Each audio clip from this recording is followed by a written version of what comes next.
What's up, ladies and gentlemen, and welcome to HCS Pro Talk, your weekly... my voice just fucking cracked. Your weekly Halo esports podcast.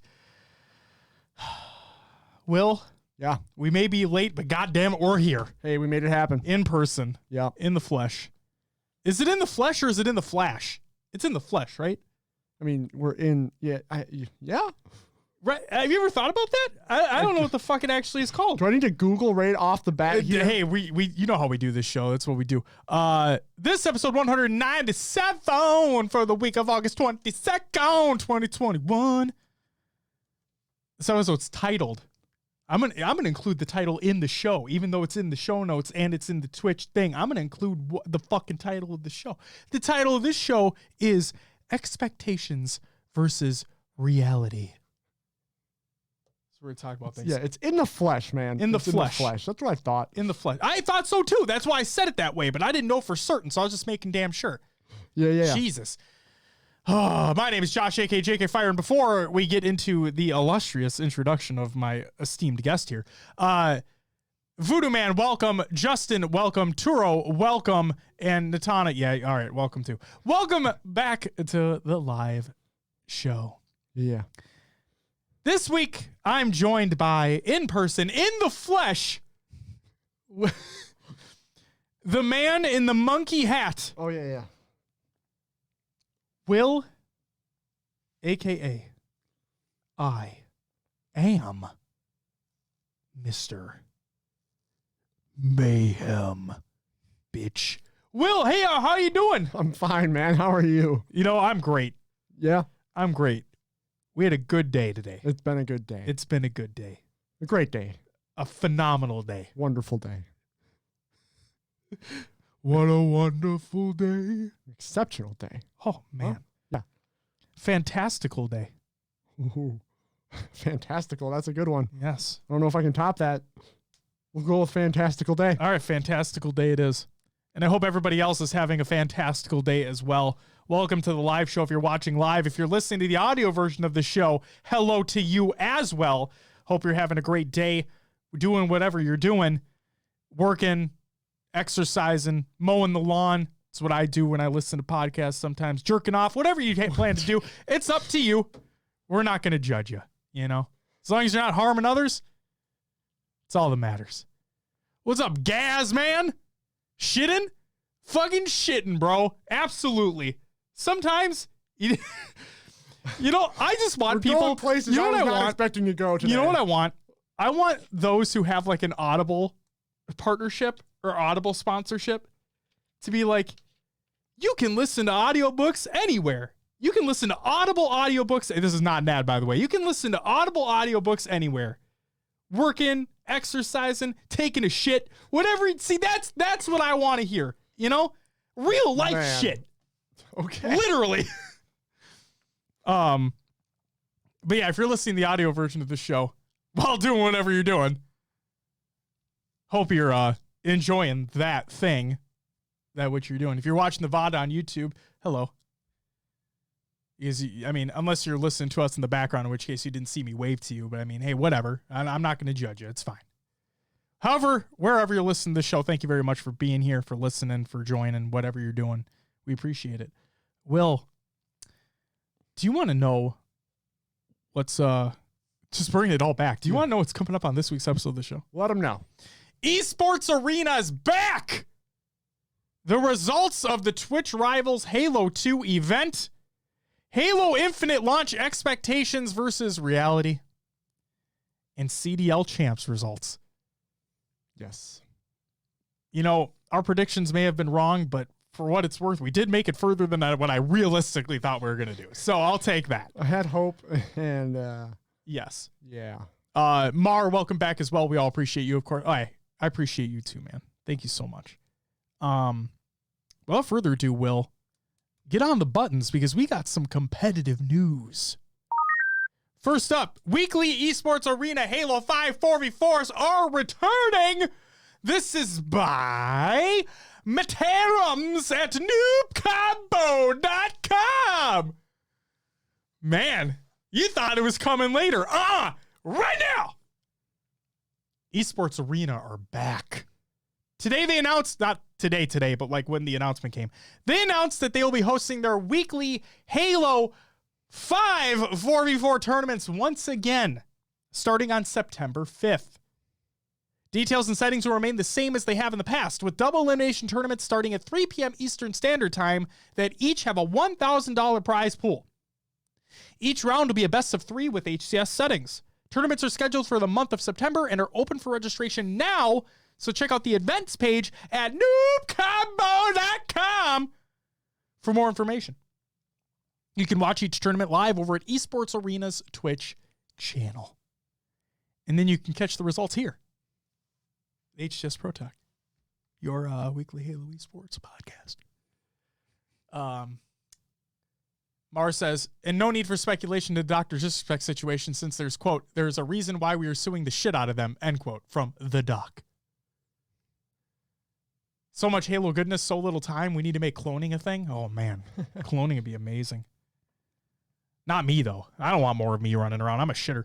But literally and figuratively. But that's besides the point. So the other news story that we have, Will. Flamesword is coming back. This is by Flamesword on Twitter, and I quote, been having a lot of people swing by the stream asking if I'll be competing come Halo Infinite, and the answer is yes. I've enjoyed playing all these other games in my downtime, but Halo will always be where the heart is.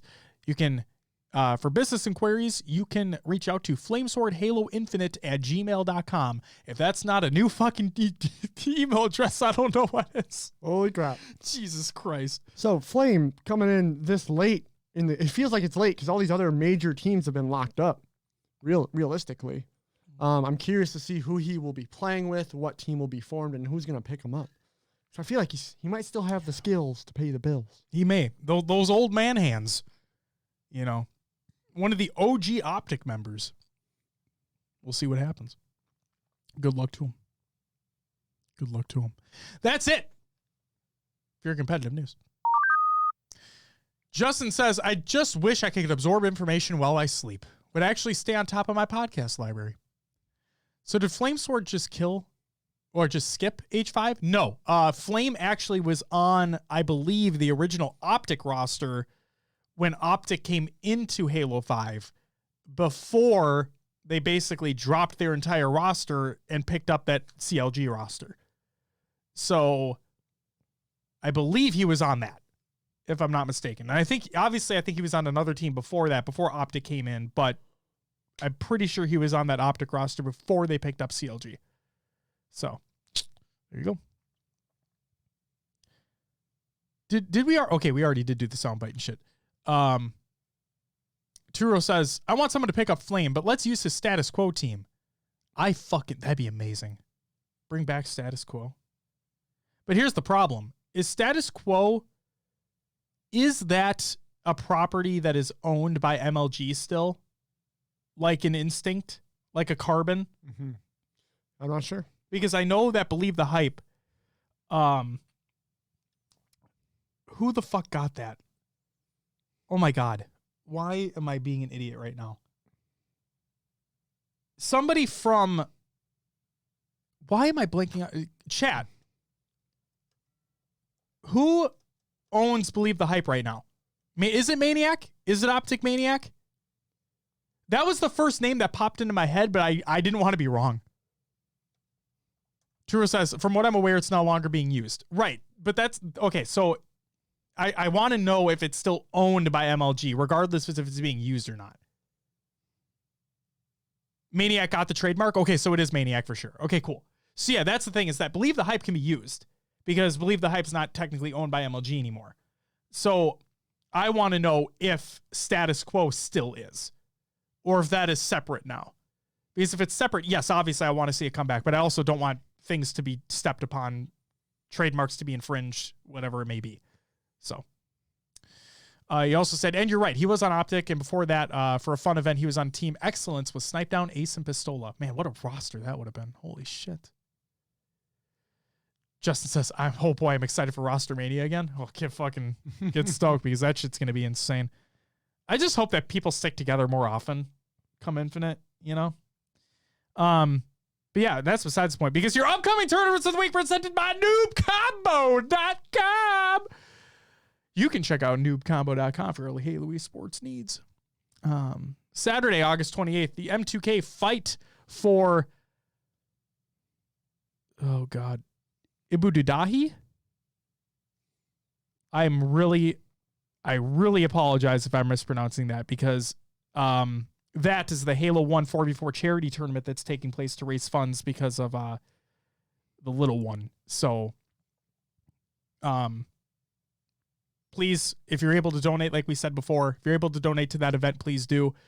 Share it, blast it out, watch the stream, obviously, and we'll see who comes out to compete for that. Turo says, yes, but Flamesword can get it from MLG since it's no longer being used. Trademarks have to be used within the period of time the patent is filed. Maniac was able to get Believe the Hype for basically pennies, if he even had to pay. Well, that's good to know. And if Flame wants it, then by all means, he should try to go for it. Because I think it'd be really cool to have a new game with all these new talent coming in as well. Those who may not know the status quo is the Believe the Hypes, all the Instincts, the Carbons, all these old MLG names. It'd be really cool to have kind of like the new guns coming in with the old guard of these names coming into the fold as well, along obviously with the major organizations that we've already talked about. Yeah. Sunday, August 29th, the Blue Team Tournament's Rainbow Road FFA Series, the Halo 3 Championship. Will King Nick win again? We'll have to wait and see. I mean, he's been dominating. It's just become like the joke that's not really a joke is whether or not he's going to win, right. You know? But that's it for your upcoming tournaments of the week, presented by noobcombo.com. Check out noobcombo.com for all your Halo esports needs. And if you're a fan of the pop punk, then Maddie Rums, the owner of noobcombo.com, is looking for recommendations on new music. So if you have any ideas and you listen to the pop punk genre, reach out to Maddie and let him know. Will, that's what I got. What do you got for the tournament league recaps that happened over the past week? Yeah, so we have the Halo Draft League Dust the Rust Halo 5 FFA results for real this time. In 8th place, we have Messy PM. 7th was It's Nathan Bacon. 6th went to Blaine's. 5th, VIP Horizons. 4th, Jaws. 3rd, Juan MC. Getting tongue-tied there. Johan MC. I like do. Yeah. I like that way more. That's a way better name. It's great. You typed that out. And 2nd was Gorefiend. And 1st went to Glitchy. How the fuck would I type that?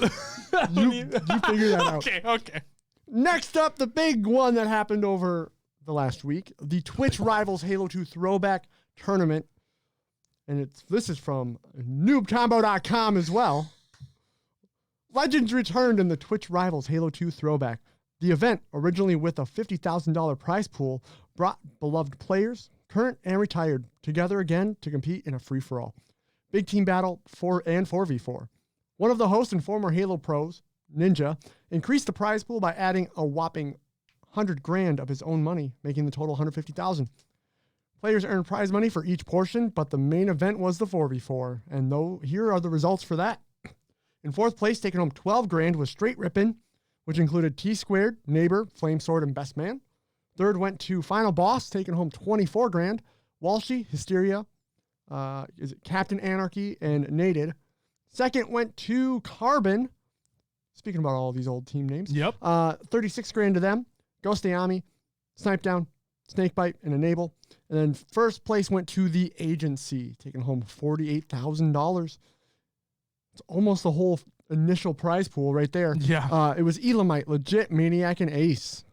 So the thing to keep in mind here, for those who didn't watch this event, there was a draft that took place. Yes. And the FFAs, if I'm not mistaken, determined draft order.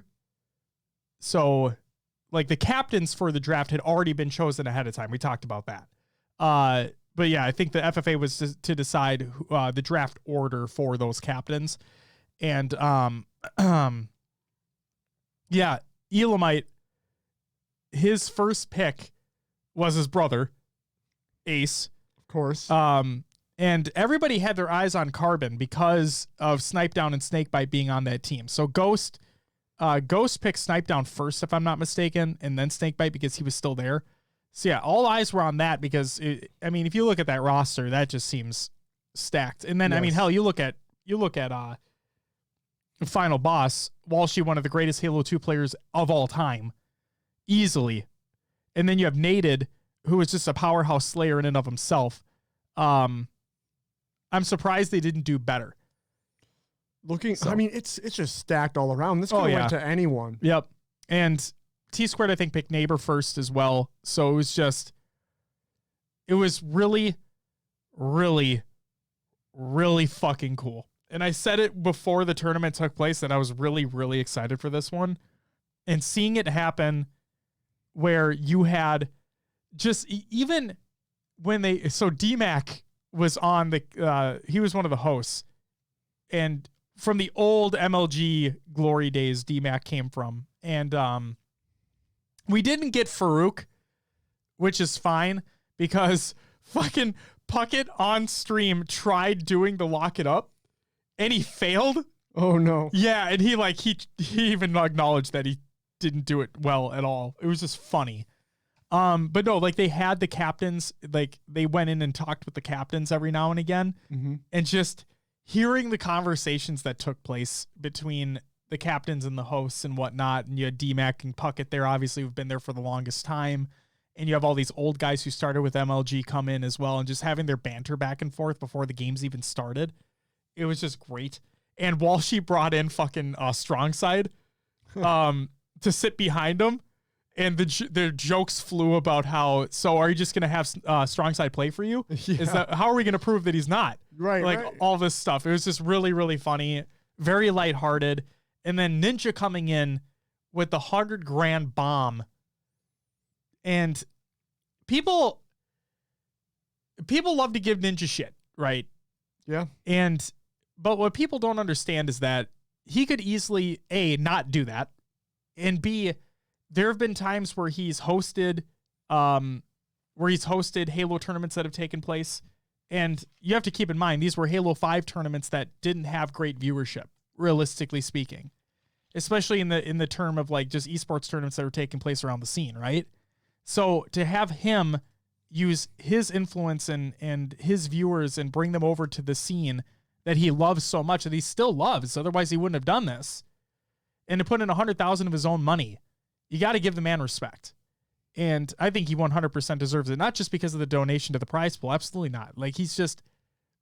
He loves this franchise that we all love as well. He got his professional career started off of this franchise, and he knows where his roots are. And he was able to give back in a way that just was fantastic. So Ninja, shout out to you. Obviously, I think it'd be really cool if he came back and competed in Infinite, but you're doing your own thing. But hey, if you ever did, that'd be really cool. But yeah, just good on him. Big ups to Twitch and everybody else involved for putting on this type of event, because it's really cool where this wasn't an Infinite event, Mm-hmm. And Twitch Rivals, people know what Twitch Rivals is, and so having Twitch Rivals being like, yeah, we're bringing people back, man. We're bringing these old guys back. We're having a Halo 2 4v4 competitive tournament take place. We're bringing back this talent that used to be on the desk during the old MLG events. And we're bringing one of the biggest names in the business with Ninja as well. It was just awesome. So big thank you to everybody involved. I think you guys did a great job. And it was just easygoing. It was just fun. It didn't feel like suit and tie, buckled down shit. It was just, we're here to fucking have fun and compete against one another like we did in the old days. And it was great. So really hoping Infinite, obviously we're going to have official capacity events and whatnot, but I really hope we have some of that just old school trash talking, vibing shit in Infinite. I really do hope so. Let's see. Mar says, at the end of the day, Ninja's a pretty cool guy. And on top of that, he's a Halo player at heart, so it was nice of him to do what he did. Absolutely. And he said, Halo Infinite is going to be a great time once it launches. Just off the back of competitive, there will be a plethora of great memories made. Abso-fucking-lutely, man. And Churro says, Ninja's a staple to Halo. More than most of his followers don't even know that. Absolutely. It's true. A lot of his followers don't realize where he came from, so it's cool. Yeah. All right. Sorry, I went on a tangent there. You're good. You're good. It's just really fucking cool to see something like that. You don't get it. You have to cherish it while you have it. So, well, we're going to go from something happy to upsetting to some, disappointing to others. Just a not feel great moment. It's time for our weekly topic. Okay, so there's a Halo Infinite development update for August 2021 that came out. It was a YouTube video. It was about a half hour long. And they wanted to go over, it was our man. I want to press the button for our man. Unishek. And one of the designers for, I think, either multiplayer live team. I apologize. And then Sketch for the latter half of the video, it was Sketch and Joseph Staten talking about Infinite, like leading up to, including, and post-launch, right? Mm-hmm. So the first conversation was around the Infinite flight, how they think it went, upcoming stuff, so on and so forth. And the second conversation was about Infinite as a whole. So I made a list of key takeaways from this video. And obviously we include the video in the Google Doc of the show notes of the show, !, show notes in chat. You can go ahead and watch that if you'd like to, preferably after this, key takeaways. So the first technical preview, it was an overall success in the eyes of 343. It was a global release with hundreds of thousands of people invited. And there was over 1 million bot matches played and over 2 million weapon drills played. Okay. And there were thousands of support tickets submitted. They also stated that PC will be much better optimized for the next flight. 20% or more improvement in performance. So, awesome. And keep in mind, that flight, again, was 2 months behind where they were at the time in terms of development. Okay? Just keep it in mind. So the next technical preview. More people will be invited, because that's what they said. They said with every subsequent flight, they want more and more people invited. Mm-hmm. Right? The same content as the original flight, along with full 4v4 PvP and BTB. Fucking cool, right? Yeah. No date, no hinted date. It'll just come when it comes. Okay. And I'm guaranteed they'll talk about it and announce it, and they might have another stream, whatever it is, but there you go. Okay. Future flights past launch. Flights will continue post-launch because they want new features, whatever it may be, for you guys to get your hands on it first, to test things out, submit tickets if you need to, before launch. Cool? Answers to flight questions. They will be coming in a Waypoint blog post in the, quote, next few weeks, end quote. Okay? So kind of like they did with the Inside Infinite blog posts, right? Where they put out a blog post about a specific component about the game, and then after that, they'd allow you to ask your questions using the hashtag Ask343 hashtag, right? Mm-hmm. So for those who had questions on the flight, they're going to be answering those in a blog post in the next few weeks. Okay. Halo Infinite launch. So, multiplayer split screen. Okay? I want to put emphasis on that. Multiplayer split screen.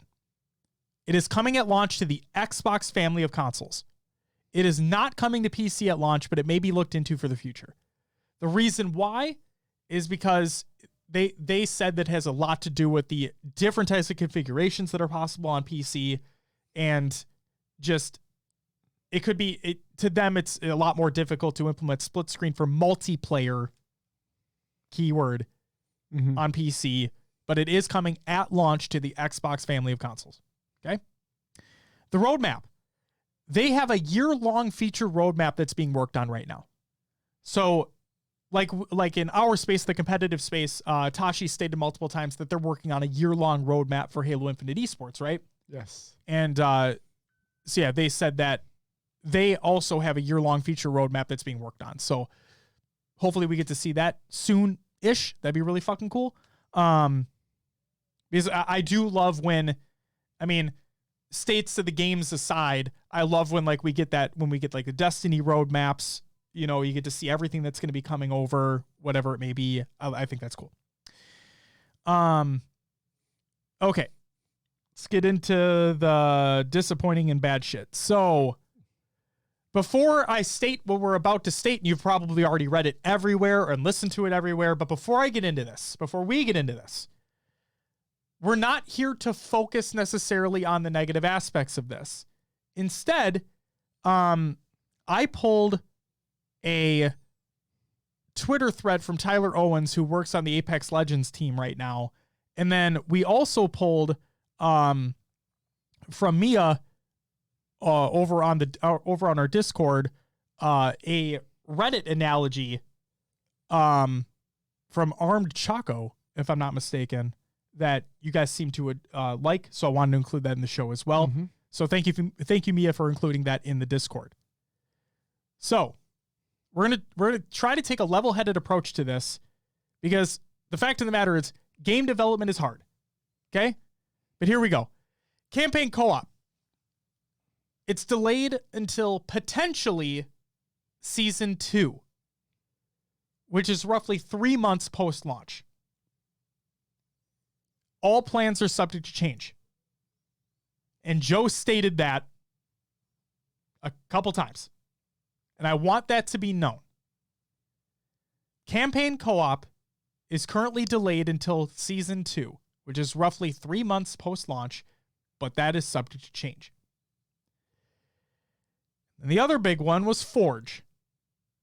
Forge is delayed until potentially season 3, which is roughly 6 months post-launch. Again, all plans are subject to change, and insiders might be able to flight Forge before release. Okay? In this development update, there was nothing said about co-op campaign flighting or campaign flighting in general. Nothing was said there. But the one sentence that was stated was that there will be a potential to flight Forge before its release. And then the launch date. We didn't get one. Instead, they are 100% committed to releasing holiday 2021 with an actual release date coming, quote, very soon, end quote. Now, before we get deeper, I did want to say there was an Xbox Gamescom stream today. As we're recording the show, this stream happened earlier today, and there was no Halo Infinite mentioned at all. So, nothing there.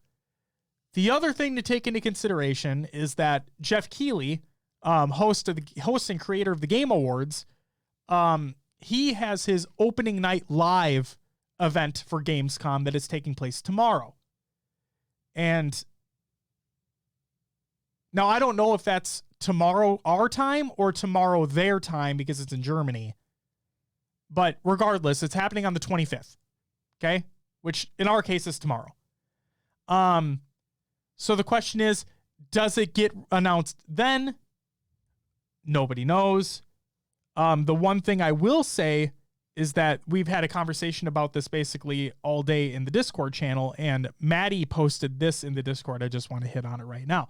And if that just summoned him, I'm going to laugh really hard. But regardless, Maddie posted this in the Discord. He said, so Gamescom award nominations, best Microsoft Xbox game include Elden Ring, Far Cry 6, and Halo Infinite. Okay. And then it stated, what's the procedure for entering? It is mandatory to provide a gameplay video of approximately 10 minutes to demonstrate game mechanics, sounds, camera angles, and graphics representative of the game. The video can be submitted as a link to a public video platform, official website, or download service. And then he says, hopefully this means we'll see it and it isn't just submitted for judges' eyes only. But it doesn't say in there that it doesn't have to be, it doesn't say in there that it has to be shown publicly or it has to be shown privately, so who knows? Okay, just wanted to include that. So still no release date as of recording the show. So then the question came up in the interview, What about delaying the game again? Right? And Joe talked about, while it was thought about, considering it is a live service game, it was decided to release what has been completed with the single player campaign and first season of multiplayer, and then complete other items over time. So, and then finally, leading up to launch, campaign gameplay will be shown before launch. They stated that. And then they also said that Craig looks better. He said that Joe said, make sure you remember what clean shaven Craig looks like, because he's got a lot more hair to him now. Good. So jeez, just take that for what you will. Mar says, I've got a lot to say about this topic. So please, anybody that's in chat right now, please post your thoughts about this in the chat. Before we get to ours, let's read through these, right? Yeah. So the first one came from Mia in the Discord server. This is from Arm Choco on Reddit. And this post is called, "The burger analogy is terrible." I see a lot of people using the Big Mac analogy here to describe the delay of Forge and co-op, saying it's like ordering a Big Mac and it comes without a bun, then being called entitled for complaining that the product you ordered is incomplete. I disagree wholeheartedly. It's actually like going to McDonald's and there's a big, huge sign out front saying pickles out of stock until Tuesday. Pickles are something not everyone likes on their burger. Whereas I think we can agree 99% of people want a bun, at least. People who either don't really mind not having pickles or who just pick them out of a burger. That's what I do. Pick them out? I pick them out. Not a pickle fan, huh? Sometimes, it depends. It's like this. It's like this. It just depends. Depends on what I'm feeling. All right. So people who either don't really mind not having pickles or who just pick them out of the burger will essentially be unaffected by this problem. So there's no real point pulling the Big Mac from the menu entirely. Now, if you're someone who thinks a burger isn't complete without pickles, great. It's a totally valid opinion. That's why there's a big sign saying that we don't have pickles at the moment. So you've now got options. Either A, you order a burger without pickles, if it's not a deal breaker for you, especially since you know that the next time you come back for a burger, the pickles will be on the house. Alternatively, you can wait a bit and come back when the pickles are in stock. Finally, you can just decide to take your money to a different restaurant because you really don't feel like waiting on pickles or trusting a company that can't keep pickles in stock. Any of these are reasonable decisions, even that last one. However, here's where you stop being reasonable. Verbally abusing the cashier and demanding she pulls pickles out of thin fucking air. I loved the use of the word fucking in that statement. Yeah. That was perfect. That was good. Becoming aggressive towards people who are fine with waiting for pickles. Love these pickles shit. Acting as if you're owed some kind of compensation for a burger you haven't even purchased yet. Claiming that everyone has to be equally upset as you over the lack of pickles. Stating that anyone who doesn't really care for pickles is a bot. The discourse around this delay has been petty, entitled, and nasty, to be honest. Or has been pretty entitled and nasty, to be honest. A lot of people seem to just want to be angry despite knowing full well the power is in their hands to just not buy the game until it's ready. Please, for the love of God, get a sense of perspective. That was great. That was pretty spot on. I liked that a lot. Justin, I zoned out for a second and now I'm hearing pickles and I'm lost. It's the pickle analogy and it's great. Moral of the story, don't be a dick. Absolutely. Okay. And then the last piece I want to include here was a Twitter thread from Tyler Owens. Like I said, he is currently working on the Apex Legends team. And he has some perspectives from a development standpoint, especially when it comes to live service games, right? Apex Legends being one of them. Mm-hmm.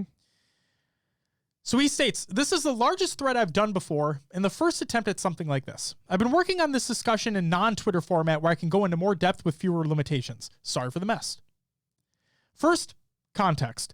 The recent Halo Infinite development update announced that some features, notably campaign co-op and Forge, will not be available at launch.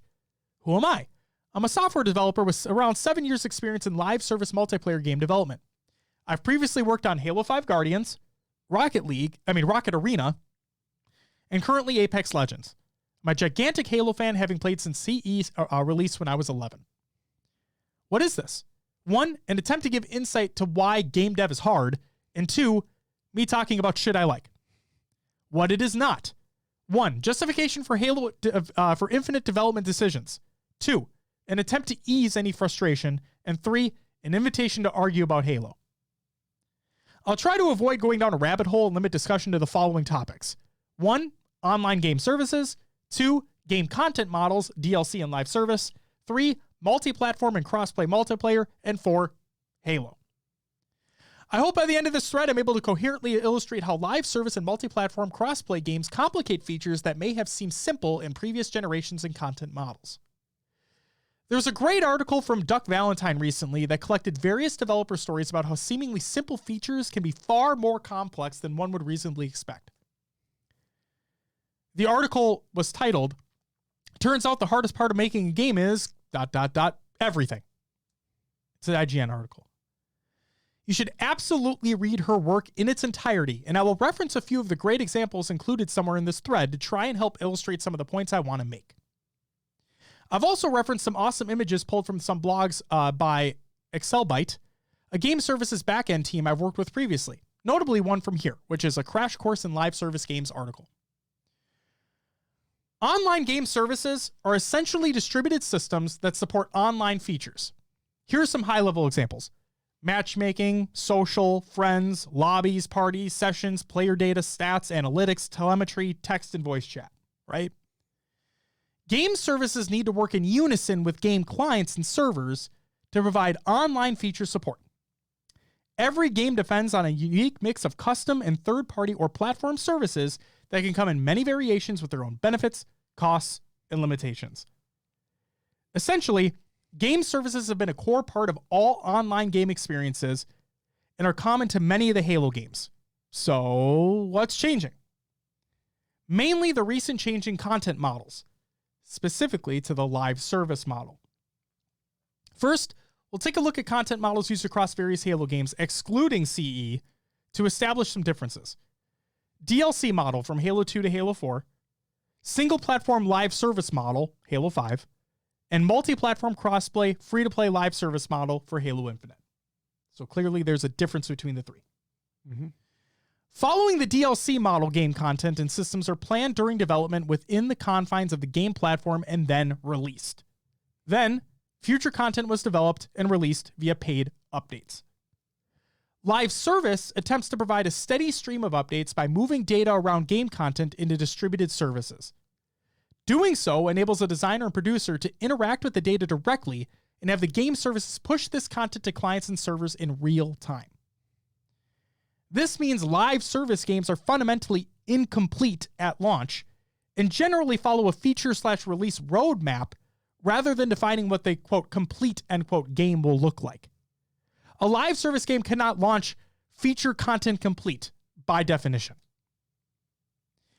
These services are the driving force behind content such as battle passes, daily challenges and quests, and communication features like a message of the day, but increase the number of ways and places your game is dependent on a service, and thus the ways it can break. Many services are dependent on the function of another and can have far-reaching impacts. For example, a game with a player login service may require entitlement data to complete. An unexpected failure in the entitlement service may prevent users from logging in at all. Many types of these issues are treated as cheap or not enough servers, but in reality, they are complex and layered. Chomsky offers a great example on how even player behavior can impact service status in unexpected ways. Multi-platform crossplay games take this complexity even further, as platforms depend on their own set of services that may not be compatible with other platforms. Being able to identify players across platforms, interact with their services, and connect players to matches requires building custom services to get everything working together. And as the platforms as a game supports grows, so do the number of services they need to retain compatibility with. So how does this connect to Halo? Well, to reiterate, Infinite is fundamentally different from every prior iteration of the series. Halo 5 followed a live service content model, but was dependent on the limitation of the Xbox Live platform and its own content management system, CMS, services. Infinite, being a multi-platform, cross-play, free-to-play game, introduces new challenges that require core game features to be reliant on a larger number of services with increasingly complex relationships to each other. In more parts of the game, limits and thresholds of these services, as well as the edge cases that contribute to need to be taken into consideration. So, campaign co-op, Forge. First, I want to leverage a great example about how simple features can have complex considerations around online game services and social features. Hopefully by now you have some understanding how modern features may be dependent on online game services and how game services will be impacted in unexpected ways, usually by scale, impossible to replicate in testing. Co-op and multiplayer campaign. I shouldn't have to, but we'll establish that again, the Infinite campaign is vastly different from previous titles because of the open world nature. How do respawns and checkpoints work? Join in progress, cutscene triggers, etc. All these become exceedingly complex when adding players and services. Simple considerations like how another player connects to a campaign session transforms from managing a peer-to-peer connection over Xbox Live to needing a cross-play service or a dedicated server. Similarly, Forge introduces new service considerations. Hosting a Forge lobby over P2P and saving the map file on a local console now needs to consider PC players who can access their game files directly. Is a cross-play service connecting players? Where's the map state saved and published?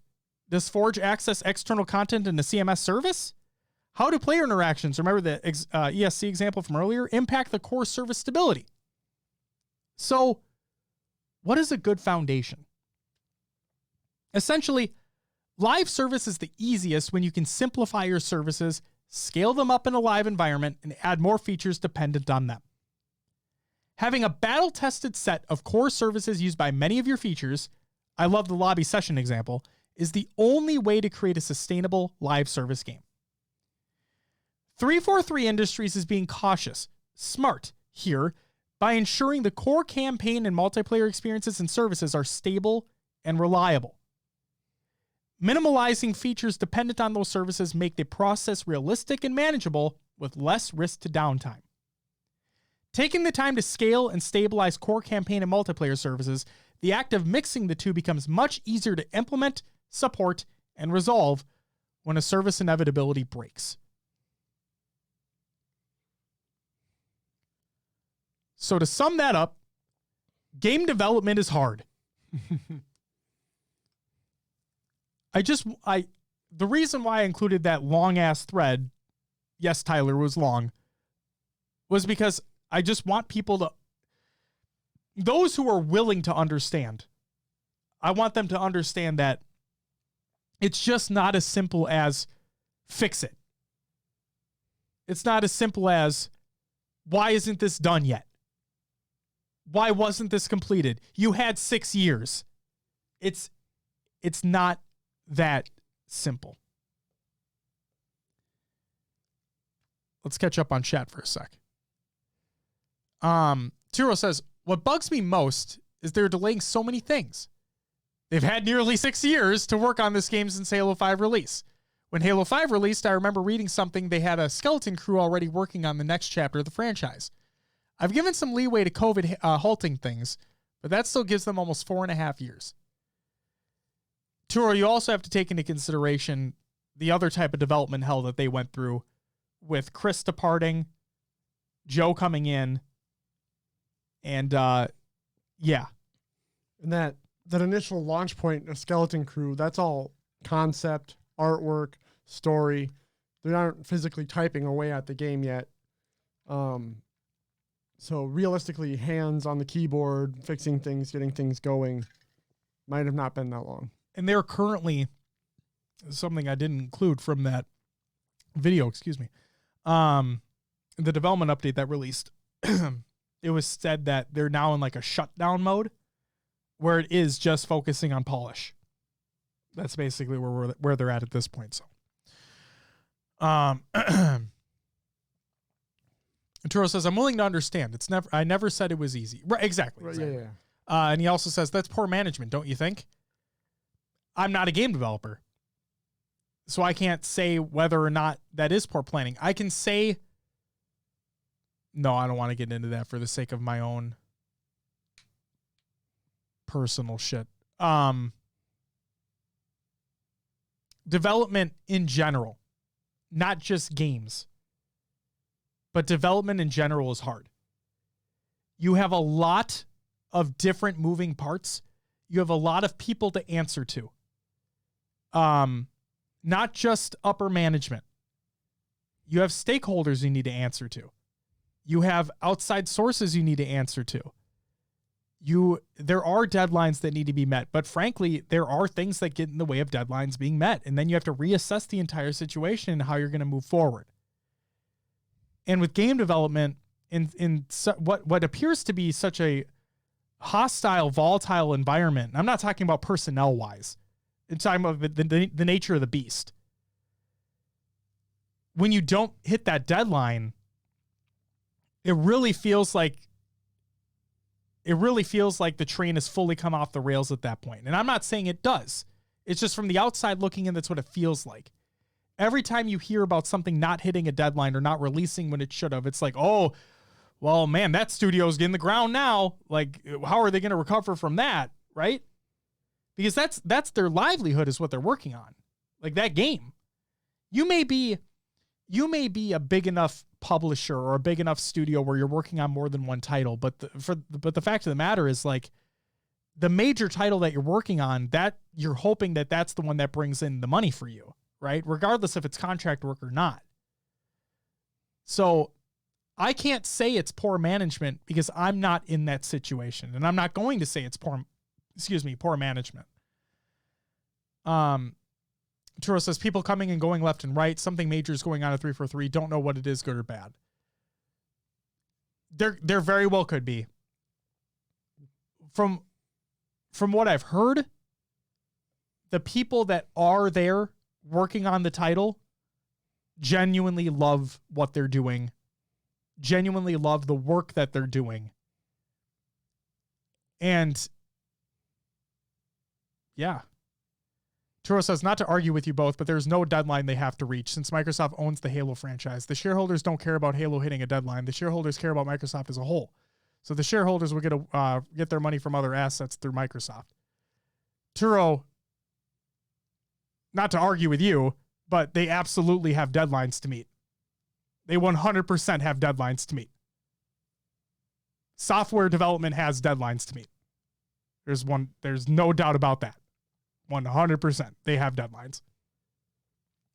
There's a reason why you try to hit sales goals within quarters of the year. There's a reason why games release in the quarters and the months that they do to hit sales targets. So they absolutely have a deadline. And as 343 being their own entity, they are an entity of Microsoft, and when 343 is not meeting deadlines or sales goals, you bet that Microsoft is looking at them saying, what is this studio of ours doing? Right. They're spending money on it. Yes. They're spending money on those employees staying there. And also, if you want another example of deadlines needing to be met, go watch the God of War documentary for the PS4. Is that the new one? Yep. Yeah. Because Cory Balrog, the studio director of Santa Monica, he had to go to the higher ups to request an extension on their deadline because they weren't going to meet it. And the conversations that take place there, very difficult. So yes, deadlines need to be met. Mar says, Halo has had its ups and downs. Oh, wait, hold on. I need to go back. Mar says, okay, initially the announcement had me a bit confused because Halo has been in development for years and it was initially coming out last year. Makes me wonder just how much of the game was actually finished a year ago. However, I'm okay with it being partially released, single player campaign and multiplayer. On the fact that Halo Infinite has been said to be the biggest experience yet, and I'd rather have features and modes optimized for perfection rather than half-assed. We as a community need to make the decision of whether or not we're going to appreciate the work being put out into this next installment of a legacy franchise. Halo has had its ups and downs, Halo 5 story being my personal anchor point, but it's had a community that no matter which game have been there to support the franchise as a whole. The shit posters honestly have never been getting attention as the vocal majority, when really it's just a small group of plebs wanting to be pampered and have no concept of how long it takes to make what could be a potential masterpiece. I, for one, will be on board day one. I'll be looking forward to making more memories with the second most influential gaming franchise in my life. No matter what, every studio has a deadline to meet. One of the reasons why Bungie parted ways was disagreements with deadline around other things they want, like wanting to move on. I had to condense that info as little as I could. I had to condense it into as little as I could. It's all good, Mar. I understand. And thank you for that point. Yeah. Because while when I heard this happen, right? Because I didn't watch the video at first. I saw everybody quote tweeting it with, here's what is in the video. Mm-hmm. And the two things that popped out to everybody was this and this are being delayed. Yeah.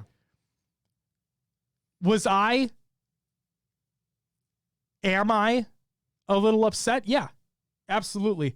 Forge less so, because the pickle scenario, I'm not a fan of that pickle, right? Sure. But for those who really do enjoy that, who you could say some made a livelihood on it, whatever it may be, then yeah, I absolutely see that. From the campaign co-op perspective, well, that threw Halo-Thon 3.0 like fucking in a wrench in it. Because that was what the plan was. We're going to play leading up to Infinite's release, and then we're going to play together when Infinite released. And that clearly is not happening anymore. So when that was said, my initial thought was, well, motherfucker, that sucks. Yeah. But okay, before I say anything else, I need to state this. I have come to terms, and I respect that what is happening, because frankly, we can't change it. So you have to live with it. It's as simple as that. Like the pickle analogy, just either don't play it, don't buy it, or go somewhere else, or wait, right? Yeah. Or play it and appreciate what's there, like Mar was saying. So with that in mind, the campaign co-op thing to me is, this has been there in every Halo title day one, except Halo 5 Guardians. Because according apparently to the tech, it just wasn't possible. Now, I don't know, in the grand scheme of things, I don't know how true that is. Maybe because of the hardware limitations, but that's why Halo 5 doesn't have split screen. So there's that. It has campaign multiplayer online, just not split screen. So when it was announced that it's not going to have split screen co-op campaign, or just, campaign co-op in general, really, that was my thought was, man, talk about what really does feel like a staple in the Halo franchise to not be there at launch. It's coming eventually, but not at launch. That's what made me like, man, that really does suck for a lot of people. But like I said at the beginning, you have to take what we're being given right now. And like Joe said in the interview, and what others have said, they're focused on providing an experience as polished as possible. And they truly believe that they have single player campaign and the first season of multiplayer dialed in, locked in, ready to go. Or will be ready to go by launch. What are your thoughts, Will? Mostly, first and foremost, I'm a multiplayer guy, so I'm fine. I don't think you'll play the campaign. I'll play it, but it's not like, that's not my top thing. Sure. So it's not your pickle. It's not my pickle. So I will be fine waiting the few months for co-op to come out. We'll go from there. I'd rather have a polished campaign, a polished multiplayer, versus a rushed campaign and multiplayer with Forge and co-op, and then the game comes out day one and it's a disappointment. Right? Yes, absolutely. This is what they need to do at this point. It is what it is. It's a live service. We'll get it. So we'll go. It is what it is. I understand it's certain people always played Halo co-op with their brother on the couch when they first got it every time. Well, wait 3 months to pick it up. I don't know if as a kid growing up, I never got games day one. I always had to get them a few months down the road. So it's not really a big deal for me. You know, like it's, sure. I don't need all of it day one. I'm happy just to play the game. What would you rather have? What we're getting, or would you rather it be delayed one more time and have it be feature complete day one? Knowing what we know now.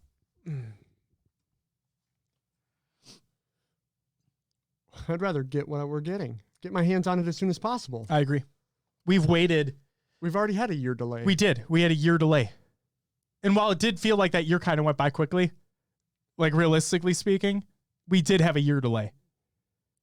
But it's just funny to me that we still don't have a release date for this fucking game. It's going to be a holiday. I mean, telling you, the game's coming out in December. It's coming soon. Telling you, December. I believe that. Yep. You have Forza and now COD coming out in November. I get it. Multiplayer's free to play. I completely understand. And the game's on Game Pass for campaign. I get it. But you're going up against COD in the same month? Good luck on that one. There's a reason why that game sells the most every single year. Even during a Halo year. It's, to be honest, it's all about, for me, it's not about the game itself anymore. It's all about just the essence around COD. Oh, yeah. The marketing, the league itself. Yep. Oh, yeah. Absolutely. Because I saw the trailer and I'm like, this doesn't look amazing to me. Turo says, I see your points. Just feel like Microsoft is not just focused on software games or hardware consoles. Microsoft are really pushing this Game Pass. Sony's priority is their exclusives. So Microsoft has more bend to allow deadlines. I don't know about bend to allow deadlines, but I will agree with you on the not just focusing on selling software and consoles, because Xbox is a division of Microsoft. You know that. Everybody knows that. So yes, Game Pass, which is a service, brings them a ton of money. Xbox Live brings them a ton of money, right? We've said that multiple times on the show, and we wholeheartedly agree with that. It's just the point we were making is deadlines absolutely need to be met, because otherwise you would have shit sticking in limbo and money literally just burning away, because you have to pay for those employees. You have to pay for those physical buildings where they're being. You have to pay for the remote work, like the remote setups, if you're compensating, whatever. Like, you have to pay for them. Yeah. Yeah. I mean, the company I work for now, I manage numbers that are a smaller subset of our overall revenue, right? Yes. But if I don't hit my numbers and I'm not making sales, the numbers I need to hit, the overall company is not making the money they expected to. And that's where the heat comes from. Yep. They might not care, like the small portion that my division brings in, or what I work with brings in, isn't a ton. But when an expectation isn't met, the higher, that's why there's deadlines. You need to hit this number by this date. The game development side of it is getting it out to the public so that then they can make money on it. Absolutely. You got to think about it. If this was a live service game, they've already lost out on a year of revenue on weapon skin purchases, armor purchases, all of that. That's out the window now. Yep. Microtransactions and battle passes. Battle pass. Yep. Yep. That's a year of revenue that hasn't been brought in. 100%. No, and then the company I work for is a software development company, so we absolutely have deadlines. Deadlines, contract deadlines, whatever it is. They need to be met. Beth, welcome, states, same. As someone who doesn't care about campaign myself, I selfishly don't want to wait longer for a mode I'm not even going to play, the pickle. When multiplayer will be ready and waiting. Yeah. For sure. Even so, kind of what Justin said. There's things now where you can still get in an Xbox party and play through the campaign while you're talking with your buddies or something, and still have those experiences. Or To be honest, I kind of want to play the campaign solo. No offense to you, but when we play, you know your shit and you run through it. And I'm well, like, I don't know my shit now. This is like, new. What the hell just happened? When we were playing, I didn't even know what was going on. Josh is just killing everything on the battlefield, and I'm like, I mean, when you know what you're doing, you can run through Halo 5 in like Halo 3 in like 5 minutes. Yeah. What did we get it down to? Like an hour 20? Oh, it was fast. That first mission, man, it's just stupid how quick you can go. So Turo and Mar are having a conversation about Pokemon in the Twitch chat. Yeah. Guys, I want to know, have you played Pokemon Black, White, and Black 2, White 2? And if so, what are your overall thoughts in the grand scheme of Pokemon games? I really want to know. Okay. And then Justin said earlier that he'll be in a Discord call with us, but he is going to play the campaign first. Justin, I'm going to play the campaign first as well.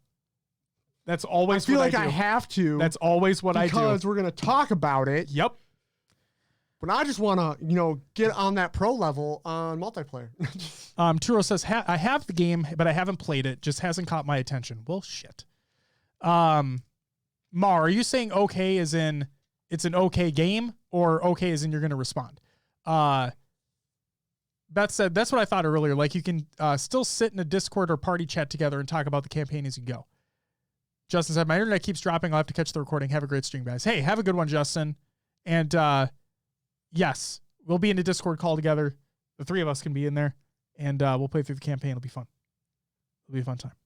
I'm curious how it's going to go, though, because it's not linear, Like, yeah, you can do whatever the fuck you want. We could be on totally separate parts and experience totally different things. True. I say just talk about, like, gameplay elements, not story elements. Yeah, until it's all finished. Yep, absolutely. And then, obviously, we'll put, when the game comes out, December, we don't know. We actually don't know. This is a pure speculation. On that. I am 100% dead set, especially after we haven't gotten anything still. But we will say when we're doing the show, right? Because obviously we're going to talk about Halo Infinite when it releases. For those who have not played it, we'll say that it's going to be a spoiler if we're going to talk about story shit. Okay. We will say that on the show. So don't worry if we talk about it day one or whenever we do the show, whenever that lines up, because I don't know when it lines up, but you never know. Black and White are top tier and are full of story. Oh shit. Wow. Recently got into the TCG since they have an online game for free. It's fun. It is very fun. Natan and I have physical decks. It's very, very fun. And then Turo says, I agree with Mar. Black and White are top tier. Well, hot fucking damn. I need to play them. All right, cool. Will, anything else you want to add before we move on? Nah. So the last thing I want to say before we move on is, like we've said, like you guys have said in the chat, like we've talked about earlier, we have a great community from this show. Okay. No doubt in my mind about that. But if there's somebody out there who's listening to this who is like, nah, fuck these guys, they're wrong. Fuck you, 343, right? Take a seat. All right. Calm the fuck down. And I know 343 won't say it, so I'll say it for them. Shut the fuck up. Because guess what? That's not what you're getting. You're getting what they give you. And if you don't like it, if you don't like pickles, go eat somewhere else. Or just wait. Simple as that. Are you okay with your watch over there? It just keeps beeping. It does. It won't stop. I'm trying to figure out how to discreetly find a setting to turn it off, but it just won't do it. It's okay. It's okay. But yeah, just for all the shitters out there, for all the people complaining, and it's on my timeline, it's people that I follow. So for those that are on the timeline who think that this is despicable, they should release this on day one. This game's a fucking disaster. Wah, woe is me shit. Does it suck that they're not coming at launch? Yes. I understand that. I get it. Yeah, it sucks. But you screaming about it isn't going to fucking solve anything. They'll release when they release. And if the game's shit, then when it releases and you've played the fucking game, then you can complain about it. But I have a question. Have you played it yet? Have you played the campaign yet? I don't think you have. And if you have and you're shitting on it already, then you're breaking NDAs, motherfucker. So, sorry, not sorry. Boggles my mind. I'll be 343's PR. Yep.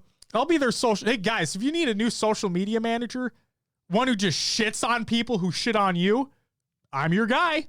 I'll be there. I don't need to use your official accounts. I'll use mine. It's fine. They can come at me. I'll go fuck. It blows my mind how rude people are. Because they think that, oh, I need to scream about this because this is wrong. Like, motherfucker, you didn't make the game. What are you talking about? You haven't played it either. Just sit back in your chair, eat some more Doritos, and shut the fuck up. My God. The one thing I'm stuck on is I just wish we had a fucking release date. That blows my mind. God, not even a feature that's missing. Just a release date for the goddamn game. It's coming soon, man. It's coming soon. It's coming holiday 2021. The release date's coming soon, motherfucker. It is. You're not wrong. Well, let's get into some regular news. Fucking finally.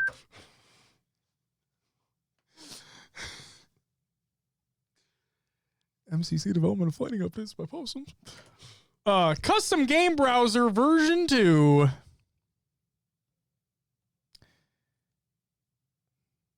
There's a hold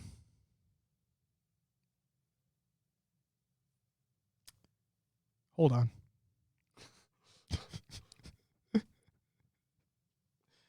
All right, fuck it. Custom game browser has been out in the wild since the beginning of Season 7. What are some learnings that the team has taken from this experience? Max states, custom game browser is providing a variety of exciting and unique experiences that do not fit into the traditional matchmaking playlist structure. Oh, is map vetoing in there? Get it? Because you can't veto maps in MCC matchmaking? There's my shitter moment right there. This is in line with our design goals, and we look forward to seeing what awesome new experiences continue to be delivered via custom game browser. We also received a lot of good feedback around the interface and quality of life improvements the community would like to see, and we're actively designing and implementing updates to address that feedback. Postum states, players have had a lot of feedback on this feature. What are some key adjustments that have been made to accommodate them? Yo, what's up, Left Brain? Ha!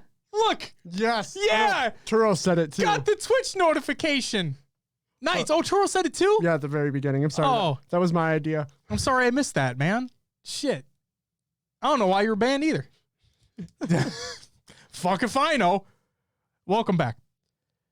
Max says, we're working to add additional games in the custom game browser, improving the interface, adding filtering options, improving sorting, and addressing bugs and quality of life features. We can't wait for players to try out the updates, and we'll continue listening to and addressing feedback with each update. Bradley states, first, we really appreciate everyone who took time to give feedback. Thank you. Second, the top 3 topics that we saw come up were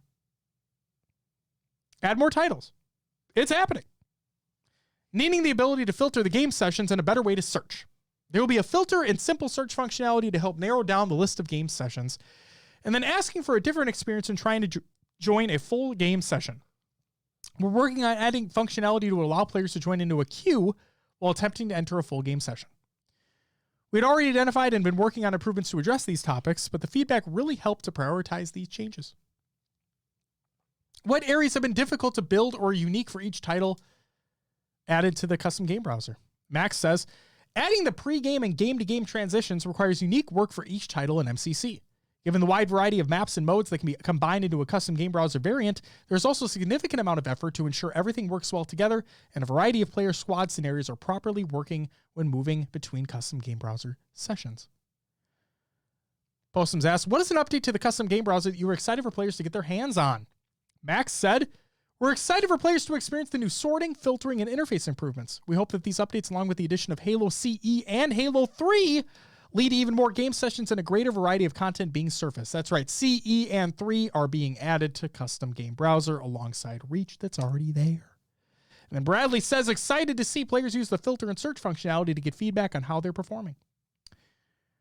Postum says, with Halo CE and 3 coming online, what are some of the game modes you're excited to play with people in the wild? Max said, we're excited to see all new game modes that we did not anticipate.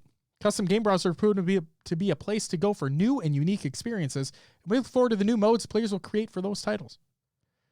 And finally, when do we expect players will be able to get their hands on it? Max says, if all goes well, be hitting all of this by Season 8's launch this year. Bada bing, bada boom. That does it for the news.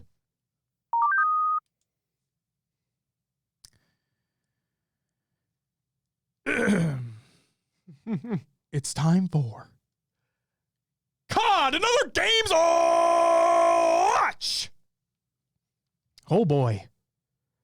We'll go through the bracket in a second here for the champs, but I just wanted to say, CDL Memes on Twitter said this: no matter who wins, it'll be the first ever COD champs not won by Karma, Clayster, or Apathy.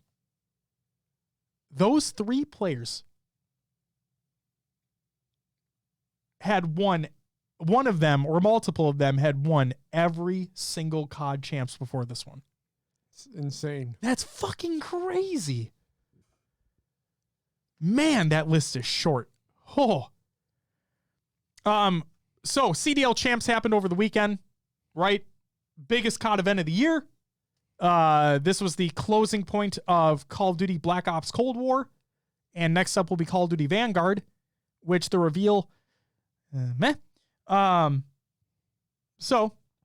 the VODs are included in the Google Doc that's shown to the show if you wanted to watch that. There were some phenomenal matches, but let's go through the bracket real quick. Clayster was back on the subliners. We already talked about that previously, but just wanted to state it again. Diamond Con was out. Clayster's back in. First match happened. Optic versus Subliners. Subliners wins 3-2. Sending Optic to the losers bracket. The Minnesota Rocker go up against the Dallas Empire in the first round of winners bracket. That's right, because we're winners, except not right now because we lost to the Empire 3-0. And we were not great off the rip, so we're in losers. Losers round one, the Florida Mutineers go up against the Optic Chicago, and Chicago were pissed, and they decided to come back, and they win that 3-1, sending Florida home. Keep in mind, not every team was invited to this. That's a hot contention point within the COD League. And personally, I'm not a big fan of the whole teams having to start out in losers, because if they lose once, then they're out. So to Florida and the LA Thieves, because that's right, we beat the LA Thieves 3-2. It's a very close series, but we did pull it out. I still feel bad for them because they got knocked out immediately, didn't have a remote chance to warm up, and they're just booted out. So, Florida Thieves out. Moving on to the winners bracket, we had the Atlanta FaZe going up against the Subliners. Atlanta, they're really good. Like, really good. So, they won 3-0. Subliners are in losers. Toronto Ultra go up against Dallas Empire. Dallas Empire continue their streak, and they win 3-2. Pretty close, but still, Empire takes the win. Moving to the losers bracket, we had Optic Chicago beating the Mutineers, and they play against the Toronto Ultra. Unfortunately, remember our predictions, I was hoping for Optic to make their way later on throughout the bracket. I really thought that this was going to be their opportunity to show up. They've been very inconsistent throughout the year, but I really thought champs, LAN, this is it. Yeah. It's what they're built for. Nope. It's what Toronto's built for. And they beat them 3-1, sending Optic home. And then we face off against the Subliners. We won pretty convincingly here, 3-1. So we move on. Things are looking up. Winners final. Woo. Atlanta FaZe go up against the Dallas Empire. Dallas Empire coming off a pretty good win there over the Toronto Ultra 3-2. Go up against the big boys in FaZe. FaZe were like, nah, Turo says, hey, fellas, got to go. Got to get ready for my new challenge at my job. Got a new job starting soon, so got to prepare for some things. Hey, Turo, congratulations. Wishing you the best in the new job. And, yeah, thank you for stopping by as always. Thank you for the conversation. Yes. Thank you for keeping it civil, polite. Good luck in your new job. Go fucking kill it, man. But FaZe beat them 3-0. FaZe are in the grand final after winning 2 3-0 series. Oh, boy. Toronto Ultra face off against us in the losers bracket. The Battle of the North, V5 or whatever the fuck it is at this point. Yeah, it's going to never go away. But this was the big one. For those who don't remember, because we do, we reverse swept them at Major 5. Yep. Grand final. It never happened before in CDL history. This is the first time it's ever happened. So we're feeling pretty good, you know? It's like we may have their number or something. No.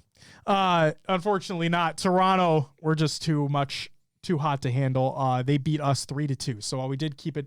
Go ahead. We won a hard point, though. We did. We did win a hard point. We lost our control, which we're really good at. We needed to win it. Yeah, if we win that control, I think we take it. Mm-hmm. Anyway, I'm sorry. It's okay. Nice job, Toronto. Yep. I was throwing so much trash talk when we were watching on your phone. Yeah. I was throwing so much trash talk at Insight, saying he's not the rookie of the year. We have the rookie of the year, and then we lost. So there was that. If you look at our place pre-Standy and post-Standy, he had a huge impact. Absolutely, and we talked about it too. I think bringing back Major Maniac was a huge plus too. He really helped in our search. Mm-hmm. So Toronto Ultra do beat us 3-2. They send us home with a top 4 finish. Next up, 3 teams where we definitely could see them going all the way, right? You have Atlanta FaZe, who's waiting in the grand final, and you have Dallas Empire and Toronto Ultra, who've been pretty dominant all year long. This one also went the distance, but it was actually Toronto Ultra taking out last year's champions in the Dallas Empire 3-2 to face off against the Atlanta FaZe in the grand final. Atlanta FaZe started off very, very, very strong. Didn't Toronto take the first game? Yes. And then it went 3 in a row for FaZe. And FaZe, I think they won a hard point like it was nothing. Yeah. Like they're playing with their food. It was that bad. But then Toronto started getting some life. And they started making a little bit of a series. But, when you have the Tiny Terrors on your team, and you have the now MVP of the league, I think it was a Beezy who got league MVP for the year. And then I think Simp got finals MVP. Sure. But either way, when you have them on your team, good luck. The Atlanta FaZe end up winning 5-3. I feel like there was a tweet I saw over the weekend where someone was like, it used to take 8 matches to win champs. 8. And Atlanta only had to play 3. Oh, yeah. That's... You know what I'm like, the old champs versus this? Like, yep. It's exactly why, I wish every team was invited, because you just base seeds off it anyway. You base seeds off this too. So why not just have this is supposed to be... No losers bracket. Right. No losers bracket. At least not until you have everything established. Everyone starts in quote unquote winners. And then you go. You have a losers bracket, but everyone starts in winners. Everybody gets a second chance. A fair chance. Yes. Everyone. Because that's where upsets happen. Yeah. Major 5. Look what happened. Fucking Seattle. Was it Seattle FaZe? Yeah. Where Seattle just came out of nowhere? No one saw that. Yep. Like, no one saw that coming. It's shit like that if you just let everybody in. It's supposed to be the Call of Duty World League. It's that anyone can pop off at any moment and steal a series. LAN is a completely different environment. You should have everybody there. I hope they find something out for the future, because people, I think there was enough outcry, you could say, or uproar about this that they look into it, at least look into it, right? Yep. I hope there's something that comes of it. I will say, as long as the game is made for it, I do like the 4v4 format more than the 5v5. There was a huge contention there because a lot of people really lost their jobs because of that change. But in terms of the competitive aspect, I absolutely feel bad for all the players that got fucked because of it. Well, yeah. But from a competitive standpoint, I liked watching the 4v4. And talks were that CDL was thinking of expanding the amount of teams before COVID hit. Yep. So maybe that's in the cards for this next season. Maybe. Yep. Very well could be. Which would be very cool. See some of that other talent come back that didn't make it in this year. And I don't think it's anything against them talent-wise. I just think, from what I hear from CDL or the COD pros, is they like to play with certain players and maybe left some people out on off the table this year. And when you're trying to build a championship caliber roster, a cut has to take place. Yeah. So it's the nature of the beast.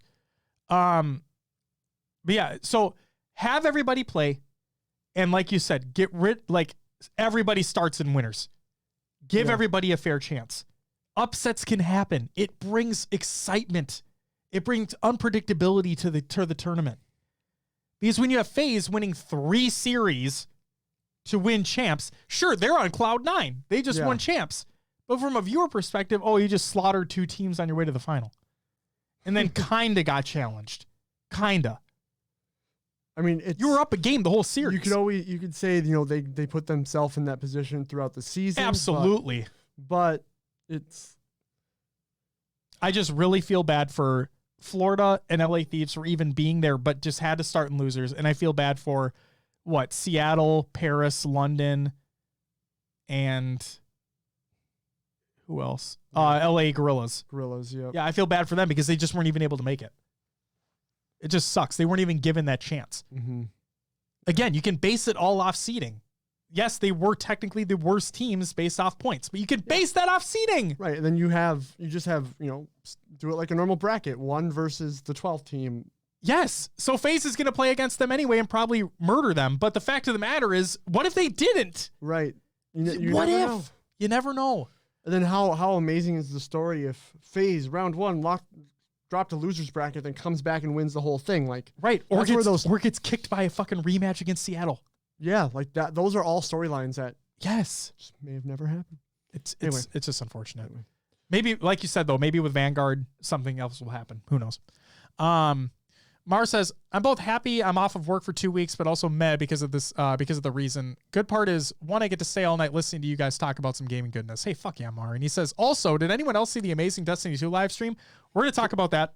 After this last CDL stuff, yep. So, Will please run through the placings of CDL champs? Oh, yeah, of course. Once my computer stops freaking, here we go.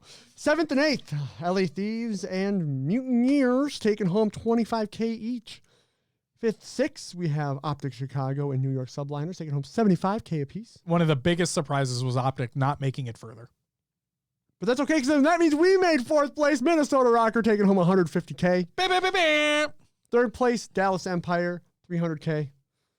2nd place, Toronto Ultra, $650K. Holy shit. Big ups to them making it as far as they did. Yeah. 1st place, FaZe, taking home $1.2 million. Now, I will say, if you would have told me at the beginning of the year that Rocker would be 4th and Toronto would be 2nd, I'd be like, bullshit. Nobody saw it. Nah. Nobody saw that coming. As Minnesota fans, we did not see that coming. So I guess I'm happy. There was a little bit shake up at the top, a little bit different competition this year. Good to see. I do miss snipers being in the game because I feel like those created so many big plays and big moments. We'll have to see if Vanguard allows for that type of gameplay to come back. We also have to keep in mind here, FaZe, I believe, kept their roster throughout the entire year. You had Empire trading Hook. Oh, yeah. Or getting rid of Hook, bringing on, I'm forgetting his name and I feel like an asshole. But either way, they had a roster change and they made it as far as they did. Toronto Ultra, remember no Winnie, no Zinni? Or no Zinni, no Winnie? Okay, so they dropped one of their players who at the time was their top performer. Look where they got to. Now, the team that made the most roster changes, the Thieves? LA Thieves. Yeah. They are But again, I feel they didn't get their fair shake. I really feel like they didn't. And this is coming from the team. This has come from a fan of the team that did beat them in the losers bracket. But the fact that they didn't have that opportunity to do something more like that doesn't feel right. I feel like we'll never get the full truth on the Hook situation. Yeah, I'm still waiting for Krim to release his side, and if then, he ever does. And then, yeah, with that many changes that close to the end, it's tough. Oh man, it's real tough. So sucks. With Dallas having a pretty solid roster. Yep. For most of the year, only dropping the one player and dropping Hook and bringing someone new in. Yep. They could probably gel a little bit better. They don't really change their strategies that much, but with the amount of things that the Thieves had to do, that was tough. Yep, and we brought on Standy, brought back Major, and we made where we did. Mm-hmm. Pretty fucking awesome. Yeah. Good year overall, I'd say. Obviously want more, but yeah, you got to be good with what you get, and I'm happy with where we are. Finally, I wanted to put this in here. So Octane of the Seattle Surge, formerly of the Seattle Surge, is finally free. This is by Octane.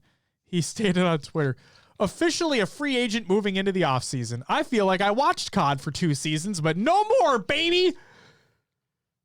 Oh boy. And then he was on the Surge, right? Yes, yeah, he was they kept him to supposedly build a roster around him. Yeah. So CDL Intel put out a tweet. This is from an interview that he did, that Octane did, and this was his final statement. Yeah, that's what I was going to talk about. Also, I should give a shout out to Beth, because Beth, you put this in our Discord, so thank you very much. And she also says, I could 100% be wrong, but I swear it felt like this time between Major 5 and Champs was the first time 100 Thieves played with the same roster in back-to-back events. I don't think you're wrong. I don't think you're wrong. Is it really what it felt like? It felt like after every event, a tweet came out from 100 Thieves saying, here's going to be our roster for the stage 4. Here's our roster for stage 5. Oh, wait, here's stage 5 part 2, right? It's just fucking terrible. Hopefully they figure it out in the offseason. Absolutely. So CDL Intel, again, this is what Octane said in an interview, and I quote, I typed this out. This is exactly what he said. Dear Seattle Surge, there's quite literally 3 people that I've talked to that I like. None of you know how to run an organization or be in Call of Duty. And yeah, that's my parting gift. To be honest, that's like dropping a bomb, because that is not going to entice new players to come in or want to be on that team. Well, just new organizations to pick you up. Well, that too for him. When you're talking shit about the org that had you, that from the outside looking in chose you to stay to build around you. Yeah. Now, what the fuck happened there?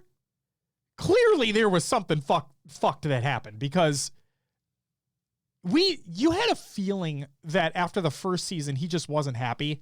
And then Karma retires and he was on that team. They just never got to where they wanted to go. Then you had the full roster rebuild with Octane at the helm. And he said, that was word for word what he said out of his mouth. Out of my mouth, but it's his words. But yeah, you're right. That is a bomb. It's things like that. And I'm all for speaking your mind. Like, I'm 100% for speaking your mind, because otherwise, how the fuck is anybody going to know? Like, if you're just, oh yeah, everything's great over here. Fucking come on over to the Seattle Surge. We're going to win championships. And then, nah, this place fucking sucks. And I'm glad I'm out. So let's go win something now, please. Like, I'm glad he's able to speak his mind, but Will, you're right. That can damage reputations. So I hope it doesn't, because like I said, I'm all for speaking your mind. And Octane, I wish you the best of luck, man, because, man, these last 2 years have been shitty for you. So good luck. Okay, Destiny 2 reveal. Yeah. The Witch Queen. So if you don't want Destiny spoilers, I guess get out of here. Savathun. Yes. Savathun is the next big bad. Sister of Oryx, right? Yeah. Yeah. So Oryx, for those who don't recall, the Taken King expansion in Destiny 1, which was really the revamp of Destiny 1. It was what brought everything back to be bigger, better than ever before. The raid boss was Oryx. And you kill him. Sometimes a lot. Yeah. Based on how many times you did the raid. But his sister, Savathun, is the main baddie of Witch Queen. Yes. Go ahead. From what they said in the reveal today is that the Mars says my nips are vibranium. Destiny 2 news. Yeah. The tale of light versus darkness will come to an end in this final seasons, I guess you could say. This final chapter. So there's this expansion, Lightfall, and then the final expansion that concludes the Light and Darkness saga is called The Final Shape. Yes. So I feel like playing so much Destiny 1, I always had sworn off Destiny 2. You and me both. And now that like the story is coming to an end, that's the only thing that's going to bring me back. It looks really good too. I Well, mean, it we always does. barely It saw always does. anything. Fuck. I'm probably not gonna grind it like I did last time, Sure. where I don't think we need to. I got raid ready. I was ready for day one raid, which I had never done before. And you did play the raid too. Yeah, I can say I'm happy that I did it because it's something to like. That's a check mark. Absolutely. Yeah. Okay, I got raid ready and played raid like first week. You had to experience it without like looking into it ahead of time and just experiencing it for yourself. I did play with a group who had completed it before. Sure, but you hadn't. Yeah. And that's the thing, is that you get to experience everything for the first time without necessarily the frustrations about having to spend hours upon hours trying to get every mechanic down. Right. So no, it was a good time. But yeah, it's a Destiny cycle. It's so bad. It's great, but it's bad. Mars says, "Oh, you are gonna grind crazy hard. Trust me. You are also entangled in the Bungie web of destiny." Yes. Fucking Bungie. It's really what it feels like too. They keep pulling you back in. So Oh, I'm hoping that once the light saga is over, I can just be like, I'm done. See, let it sail off into the sunset. so with the Witch Queen, so they've said this multiple times. What's up, Hero? Welcome back, man. Good to see you. They've said this multiple times, where after they're getting away from Activision, right? Now that they are independent, and they've been independent for a little while, their goal with Destiny 2, again, this is their words, right? So you can take this as with whatever amount of salt you want to, but they said that they truly want Destiny 2 to be the greatest action MMO ever made. It's a very lofty goal, right? Yeah. You don't put greatest and MMO in the sentence together without that sounding lofty as fuck, because you obviously have the WoWs of the world. Final Fantasy's getting a lot of steam as well. You have New World coming out, but like a first-person shooter action MMO, Isn't it kind of the only one? really feels like it, because Warframe's a third-person action MMO, but like Destiny 2, Bungie is really trying to push this in a direction that they want it to go.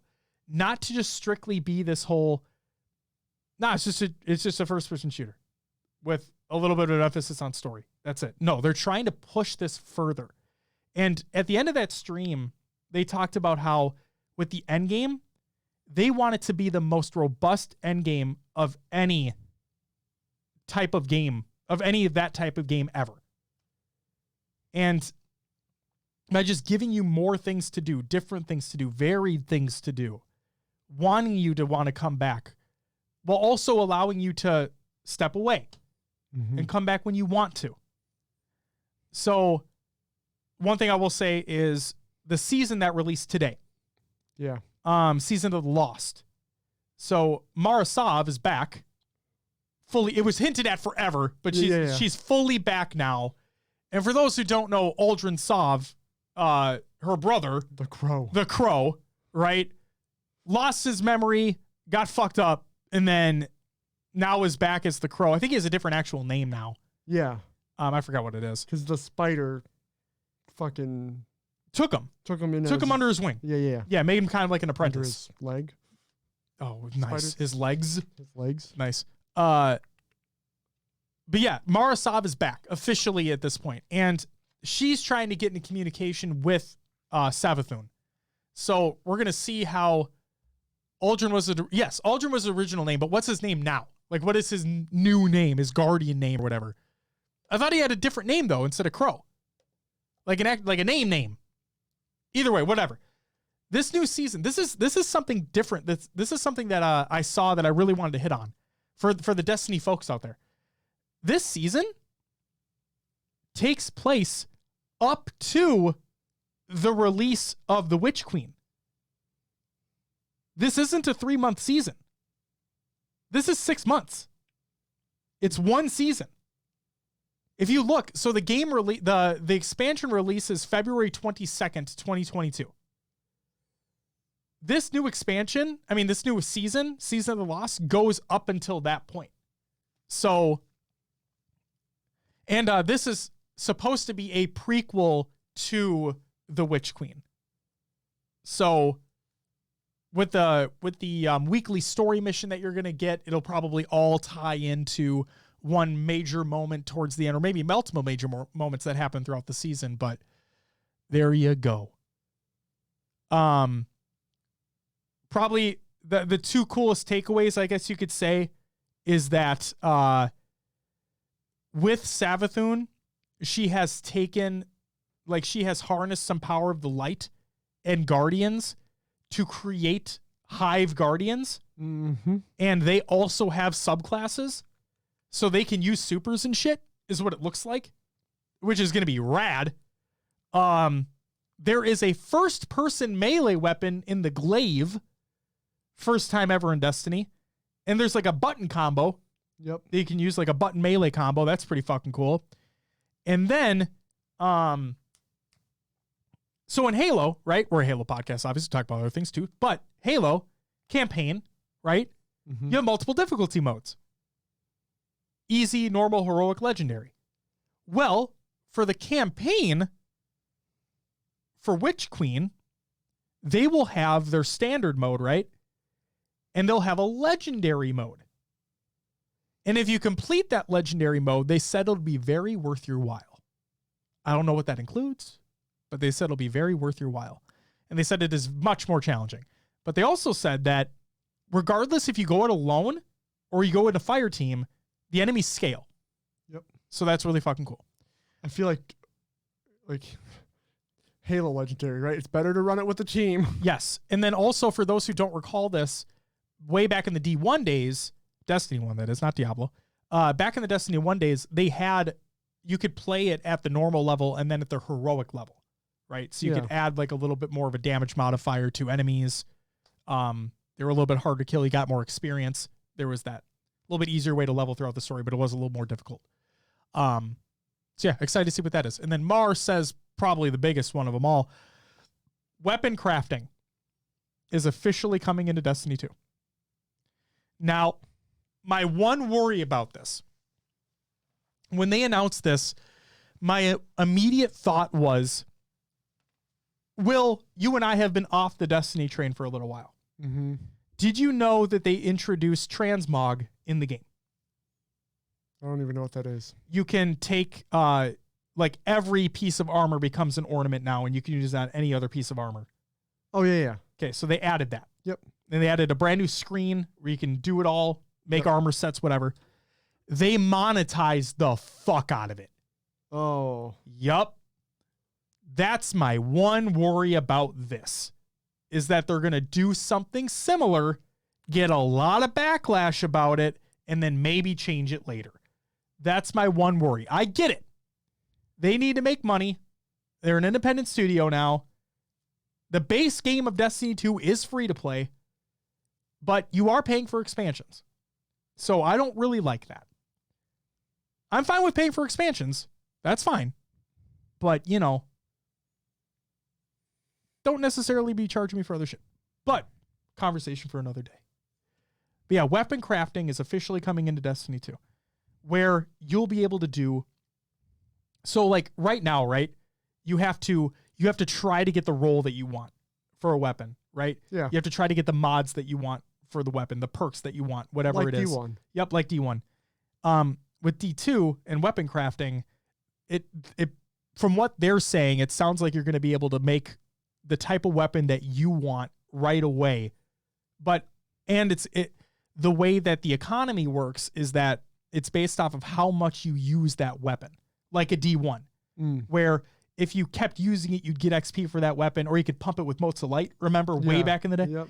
But yeah, it's the more though you use the weapon, the more I'm just gonna call it XP that you get. They'll probably have a different system for it. And then you can pump it into that weapon to make it bigger, badder, better. So we'll see how it plays out. But this is something that could be really, really cool. Kind of defeats the purpose of having to keep rerunning the same shit over and over again, trying to get that perfect roll. Yeah. Now, I know that in D1, part of the fun was in that. But after doing it for so long, and then doing it in D2 where it's just the same shit again, part of me is like, okay, this could be a cool system. We'll have to wait and see. But are you jazzed? Yes and no. Fucking jazzed. I just don't want to run into the thing, the missions where it's like collect 50 spin metal. Oh no. You know, things like that. Like, no, fuck off. Yeah. Like, fuck right off.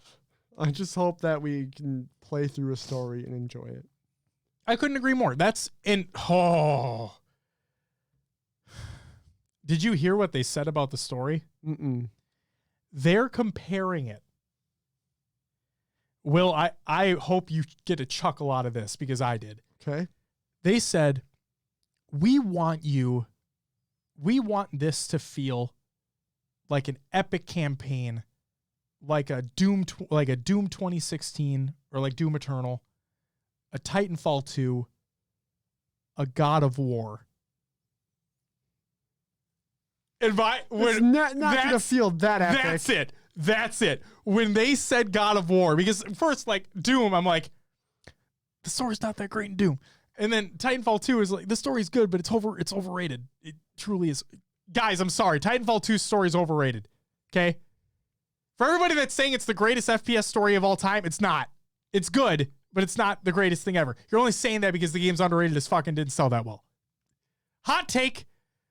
For the record, I love Titanfall 2 and I wish more people played it.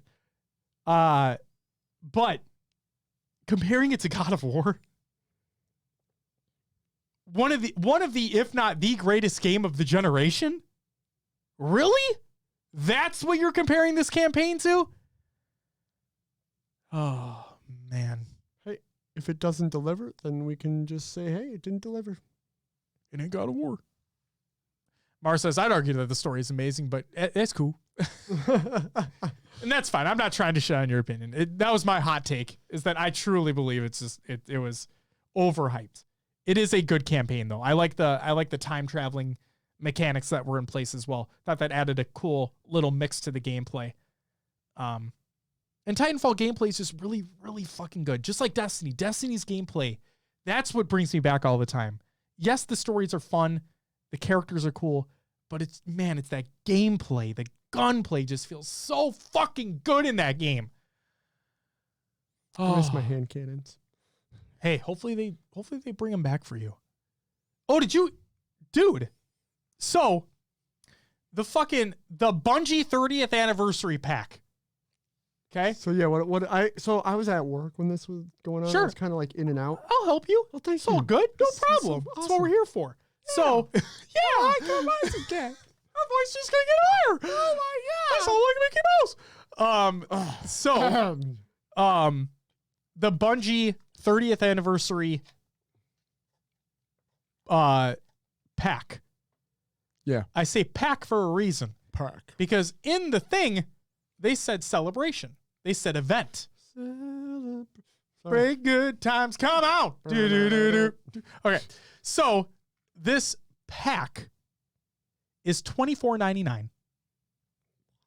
Okay? You have to pay for it. Okay.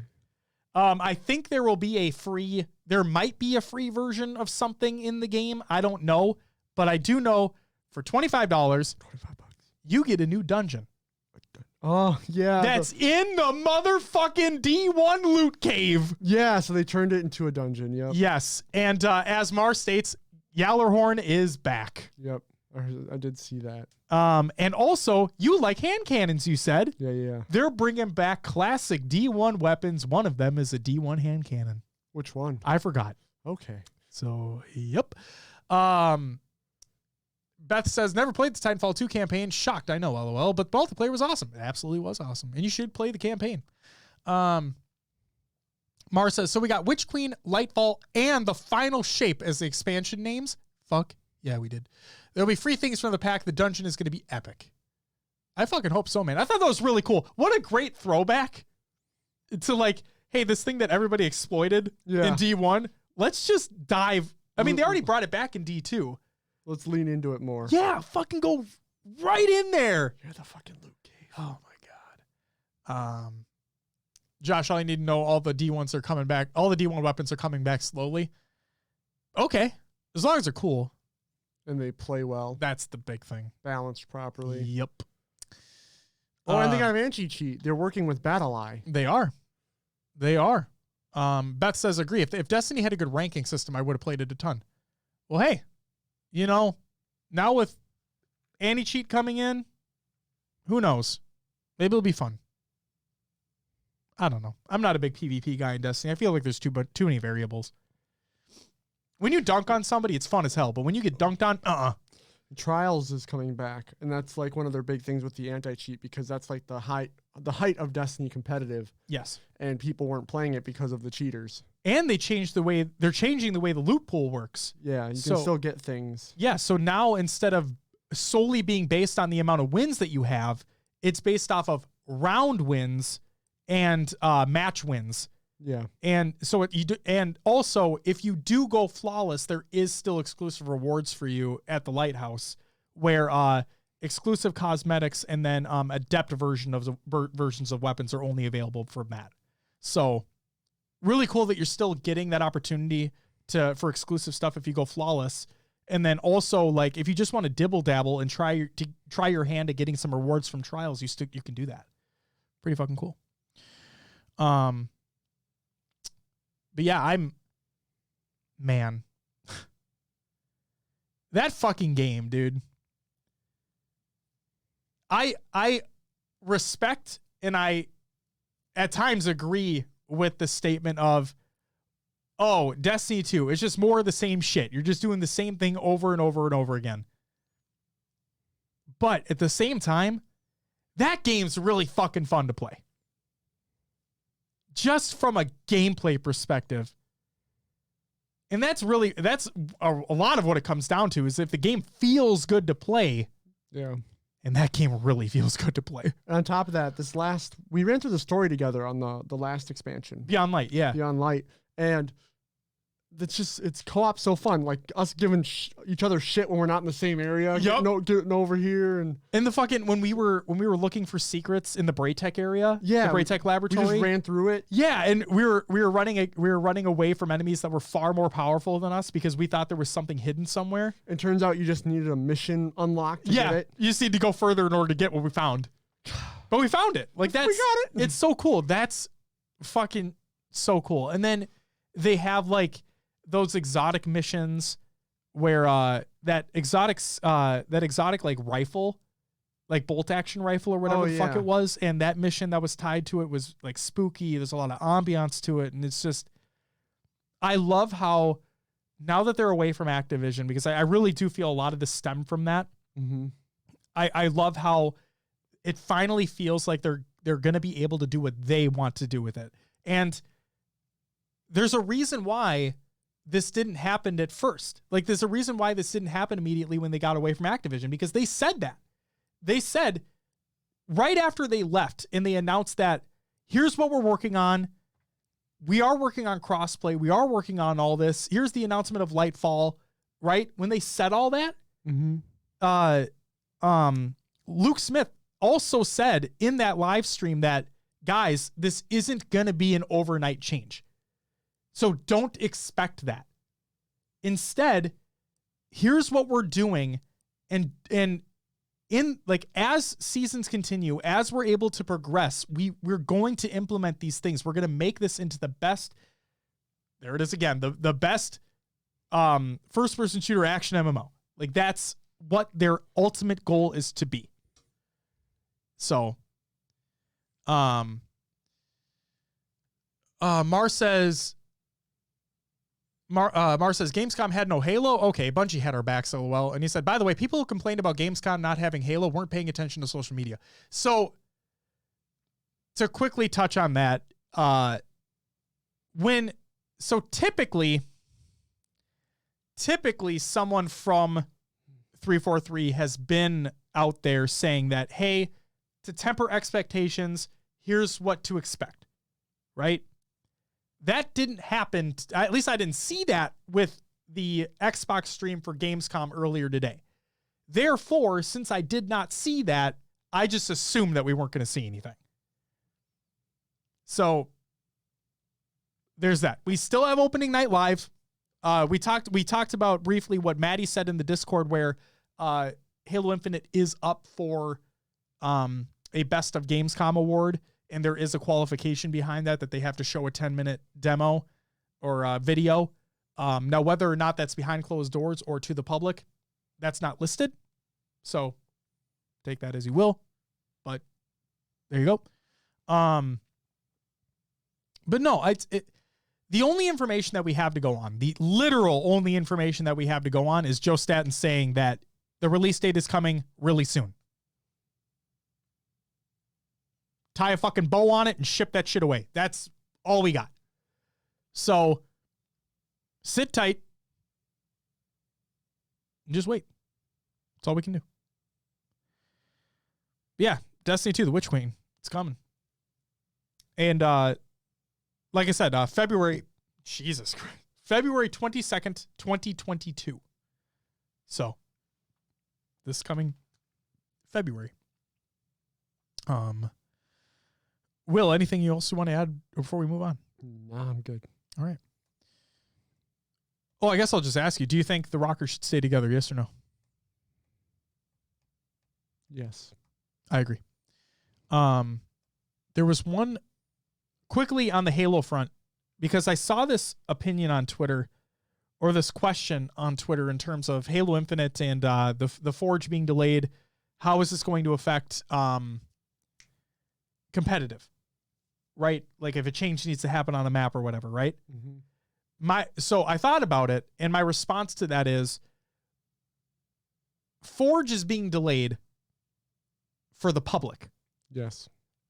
Forge as a development tool, or the developers aren't being delayed for them. Yeah. The 343 Industries. So what I'm getting at is, we very well could see modified versions of maps to cater to HCS settings, even with Forge not coming at launch, because they don't need that. They have internal tools. They can do whatever the fuck they want. So that I just wanted to put a bow on that as well, because I just remembered that. Beth says, I hope they stick together. I really like that roster. I did too. I felt like they gelled together once the Standy and Major Maniac move happened. I felt like they really started to gel.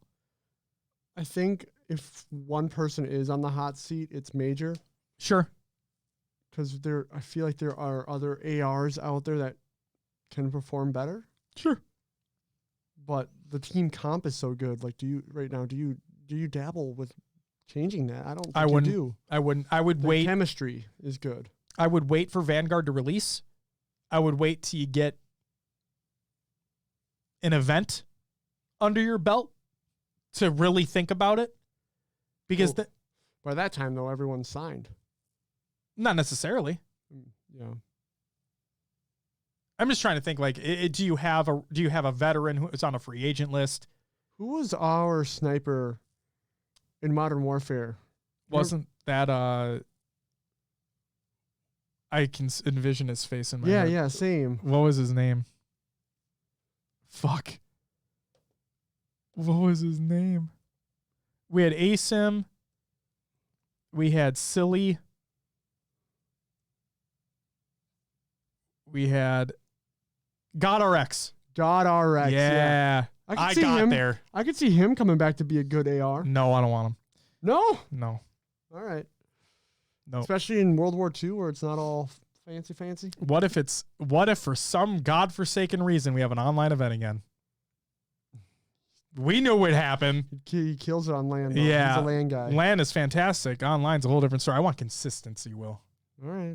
I'm not I don't want to be Optic Chicago right now. Right? No offense, Beth.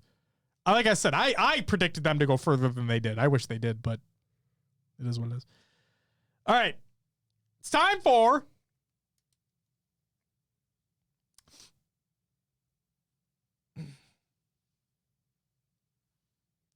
Will's Adventures with an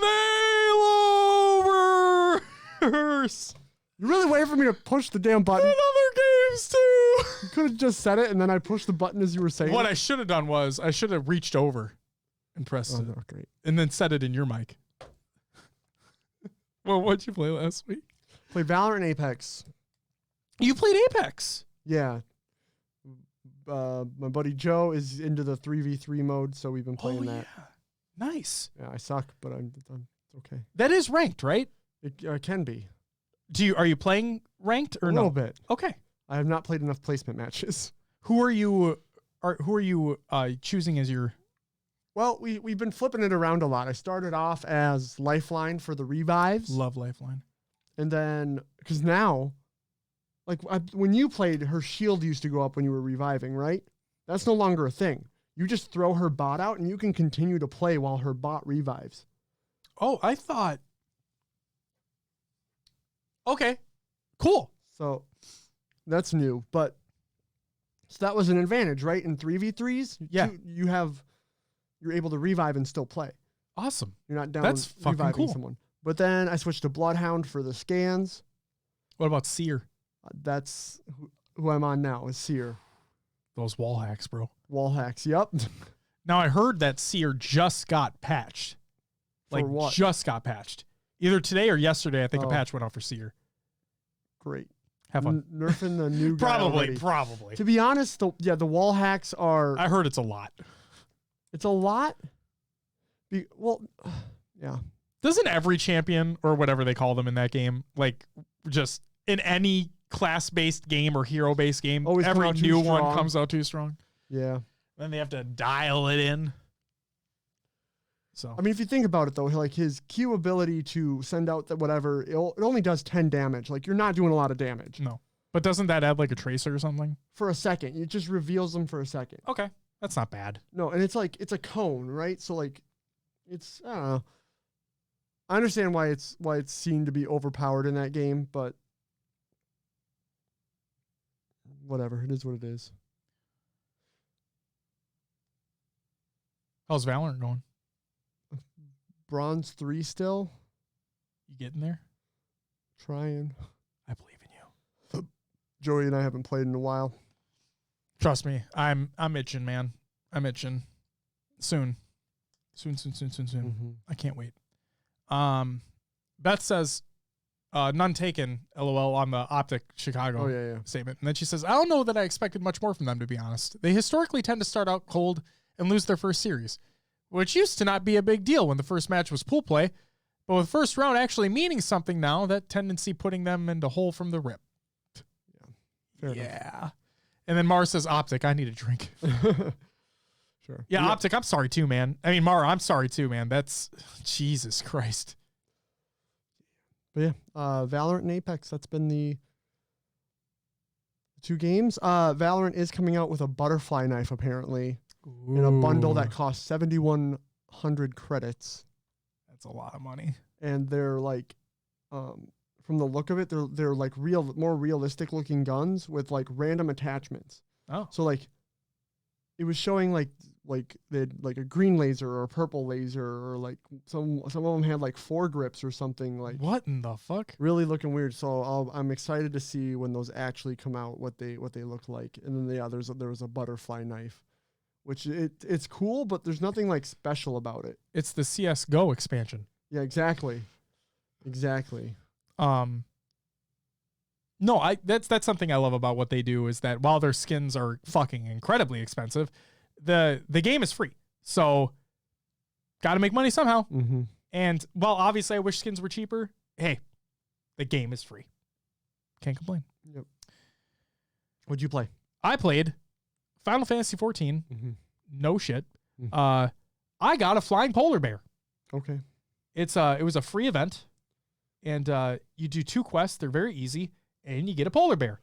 And now, because I did not know this, my friend, my coworker told me about this. Because of the changes that they made to the game, flying was introduced to the game with the first expansion.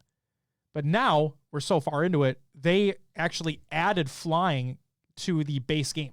Oh. And since they did that, every single mount can fly now. Huh. Yep. So I have a flying polar bear and it's dope. All right then. And then I didn't add it here, but I played Dirt 5 because I'm still plugging away at it. I completed another expansion in that game. So the only thing I have left to do is complete the main campaign. So there's that. And then also played some Magic the Gathering. Still just playing tabletop right now with the wife. And I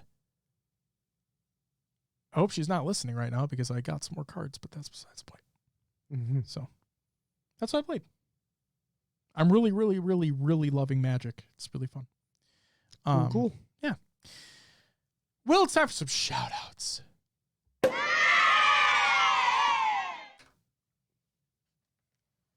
I would say shout out to everyone who joined the community play date, but I don't think we had one. No, we didn't. So whoever joins the next one, shout out to you. Shout out to everyone who followed and subbed during the live show. I don't think we had any new ones either, so just people hanging out, having a good time. Yeah. You good with your mic there? I'm trying to be good. It's not cooperating. Oh man, fucking boom arm piece of shit. Come on, Rode. Fix your shit. It's a great boom arm. I'm If it just stayed trying in to place. positioning it weird. I think It's I okay. need more slack on the cable. The cable's pulling it. Yeah. And a special, so happy belated birthday to Batchford, and a special happy belated birthday to Brian, aka Brian Makes Games. Also, if I'm not mistaken, is celebrating. Hold on. Give me 1 It was second. someone's birthday on Twitter today. Oh, was it? As of today, it is his 1-year anniversary of working at Respawn. Oh, really? Yes. So congratulations, Brian, and happy belated birthday to you, good sir. Yes. It was a pleasure meeting you in your 100 Thieves jersey Yeah. at Outpost Chicago. Yeah. Mar, Rage. Obviously, it was a pleasure to meet you guys, too. But you got to give the birthday shout-outs, you know what I mean? So, there's that. Who else's birthday was it on Twitter? I don't know. I'm trying to find it, and I just, gosh, I feel bad. It's okay. We can catch him next week, too. All right. Yeah. If you find it, let me know. Oh, shit. I didn't even include that thing. Oh, my God. What? I am a terrible fucking podcast host. Jesus Christ.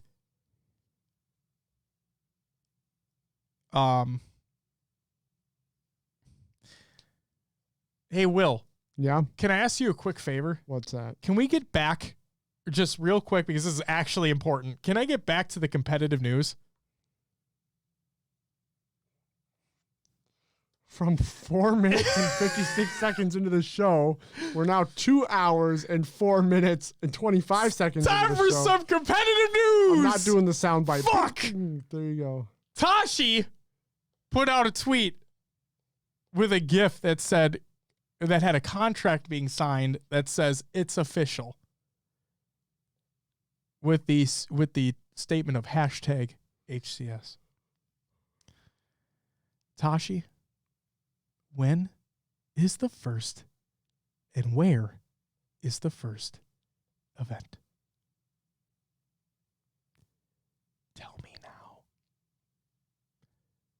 hit you up in the DMs. All right? I'll slide on in there. I'll slide in those DMs. You better give me that info. All right? I'll be waiting. That's it for the competitive news. Again, 2 hours into the show. You can change the scene back. Thank you. Community creations. Halo memes every day. Every day. Reddit.com/r/Halo memes.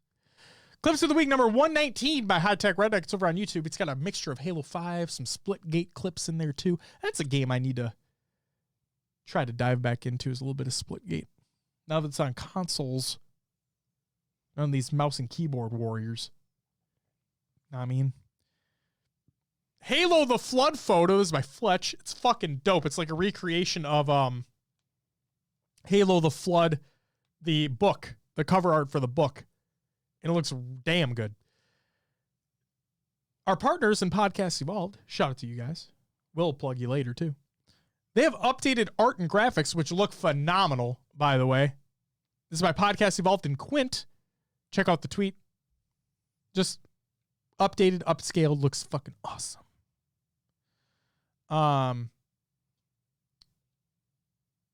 Oh shit. Beth says Spartan also teased an announcement in the trailer he did for the Q&A video he's posting. I did not see that.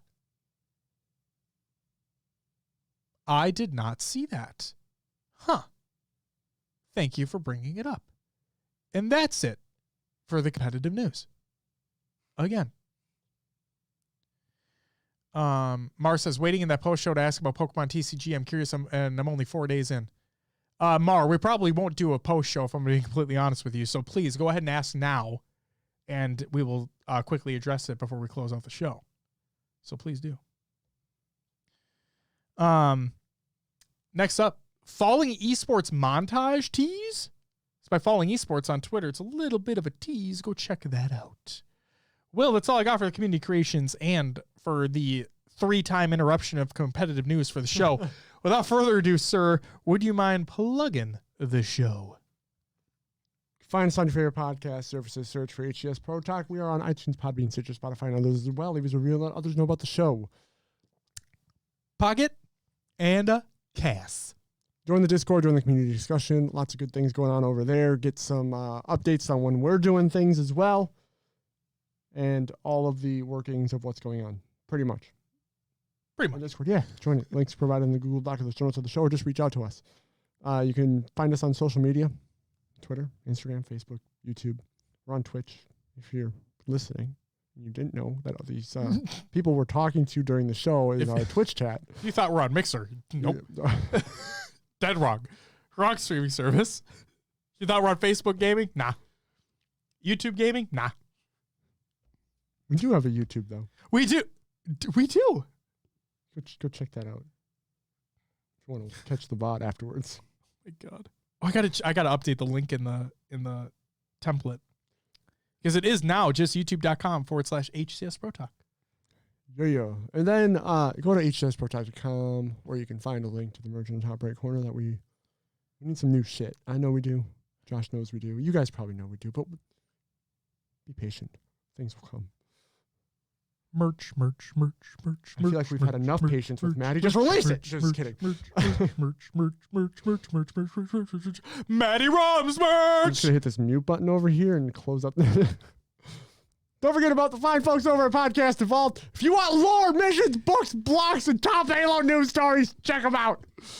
Holy moly. HaloPodcast.com. Your home for Halo. They got new artwork, bitch. Go check them out, please. Please do. Seriously, they if you want just an all-around phenomenal hub for all things Halo, and now us because we're partnered with them, like Will said, anything that has to do with lore, stuff that has to do with outside of the game. Like if you like the collectibles, the mega blocks, stuff like that, they have everything you could possibly need. And then there's us. And then you know, we're just slapped on the side there. Yeah. Just a couple shitters, you know? Just it's great. It's fucking great. Mar, if you're going to post about Pokemon TCG, do it now so I can address it before we close out the show. But Will, Yeah. there's one last thing I want to say before we close out the show. Okay. Besides the Pokemon TCG thing that Mar may or may not post in the chat. Guys, Will, I'm obviously not going to give anything away, but I just want to say right now, we have something really cool coming up in the future of the show. Something really, really cool. I guess you could say it's something that's been like in the works for a while. Technically, right? Technically, Yeah, but not technically. technically. Yeah. Let's just say we dropped the ball the first time, and we're not going to drop the ball the second time. But we have something really, really cool coming up pretty soon with the show. And for those who might be paying attention to the number of episodes of this show so far, there's a milestone coming up. Right. What? Nothing. Yeah. I'm not saying what it is. 200 episodes. Yeah, we are though. 200 episodes. We'll be 200 episodes in. It's 200 weeks, people. That's 200. Well, 200 weeks. I mean, not necessarily. No, because we had some interviews. Yes. But regardless, 200 episodes of the show. It's a major milestone. We never thought we'd fucking hit anywhere near. I mean, we almost didn't even start the show. So from us to you, from everybody listening, anybody who has listened, thank you all for everything. This show wouldn't be without you guys. For all the community members, for all the community tournament organizers out there, for all the players of the tournaments, this show wouldn't be without you. So, like I said, we have something really, really special coming up very soon. And I can't fucking wait. All right. With that, let's read Mar's question. He says, I was going to ask about your experience with the TCG and also any pointers for a new player. Yeah. Actually, I'm going to take like 1 minute to explain this real quick. I got to get it out the closet. You're fine. I got to get it out the closet.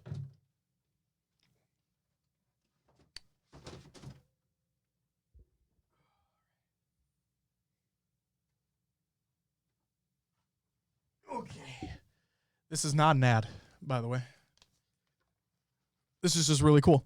For a new player, what I would highly recommend, especially if you have somebody else to play with and you're playing the tabletop game, I highly recommend the Pokemon trading card game Battle Academy. The reason why I highly recommend this is because it comes with 3 complete decks, a Pikachu deck, a Charizard deck, and a Mewtwo deck. And the really cool thing about this is that the Pikachu and the Charizard decks are designed to be easy to learn and easy to play, with a more intermediate level of deck with the Mewtwo deck where you can play with once you have a little bit more knowledge under your belt. The really cool thing about this box set is that, like I said, 3 complete decks in the box, ready to go. And it also comes with a game board that is like a hard cardboard like you'd get like in any traditional board game, right? So really, really well done set. It's like cheap. It's relatively cheap. And I'm pretty sure you can find it on Amazon or whatever. I think that's where we found it. But yeah, this is what I would absolutely 100% without a doubt recommend to any new Pokemon TCG player who wants to play tabletop. My experience with the TCG, like it a lot. Natan and I right now, we're really into Magic right now, but still play Pokemon every now and again. I have a few more decks sitting in the closet there. The thing I love about the Pokemon TCG is that I think it's the easiest to get into, the easiest to understand. And Pokemon, one of the most well-known franchises in the world, right? So it's very popular. There's a lot of people that play it. People play competitively. There's a world championship that takes place. But no, it's really just simple, fun, engaging. It's a great great TCG. The one thing I will say is that the online version, the online client to Pokemon TCG, while it is fun, you cannot buy packs with real money, which when you want to build a collection sucks. Like, you have to pay to get coins. You have to play to get coins to then use to unlock packs. And so it takes a long time. Also, the only way to get like full-blown decks and whatnot, or packs other than just playing the game, is you can buy the physical decks, you can buy booster packs, and then you get a code in the booster pack to give you a 1-to-1 relation to the online game. So again, the only thing I'm not a fan of is that you can't, I mean, woe is me, you can't spend like your real money on packs in game. That's the one thing that I'm not a big fan of with the online game. But other than that, Pokemon TCG is dope. And like I said, I think it's the easiest TCG to get into. Very well-known characters. Cards are really cool. Some really cool mechanics as well. And yeah, you don't have a life bar, or you don't have like life points or a life token or anything like that. You have prize cards that you earn by knocking out Pokemon. It's just a really fucking cool TCG. So that's my thoughts on it. Mara says, I wish Yu-Gi-Oh had something like that. I'm also playing MTG as well. Hey. Yeah. I'm fucking invested in that shit, dude. Holy shit. I think I have now 17 decks of MTG, 7 Commander and 10 Standard. So it's fucking rad, dude. That game's dope. Cool. I'm sorry to go on about that, Will.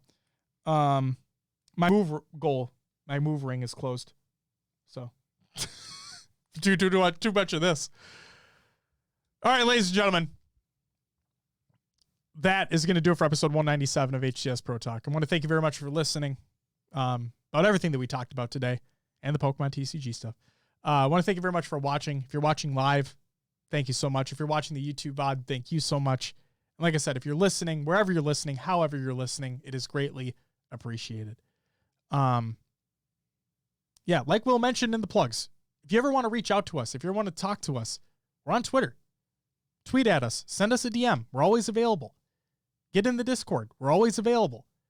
Like, just join the conversation. It'll be a fun time. Love to have you. That'll do it for us. We'll be back next week to talk about God knows what. Maybe a release date. Who the fuck knows? Whew. All right, we'll be back next week. But until then, ladies and gentlemen, have a great one.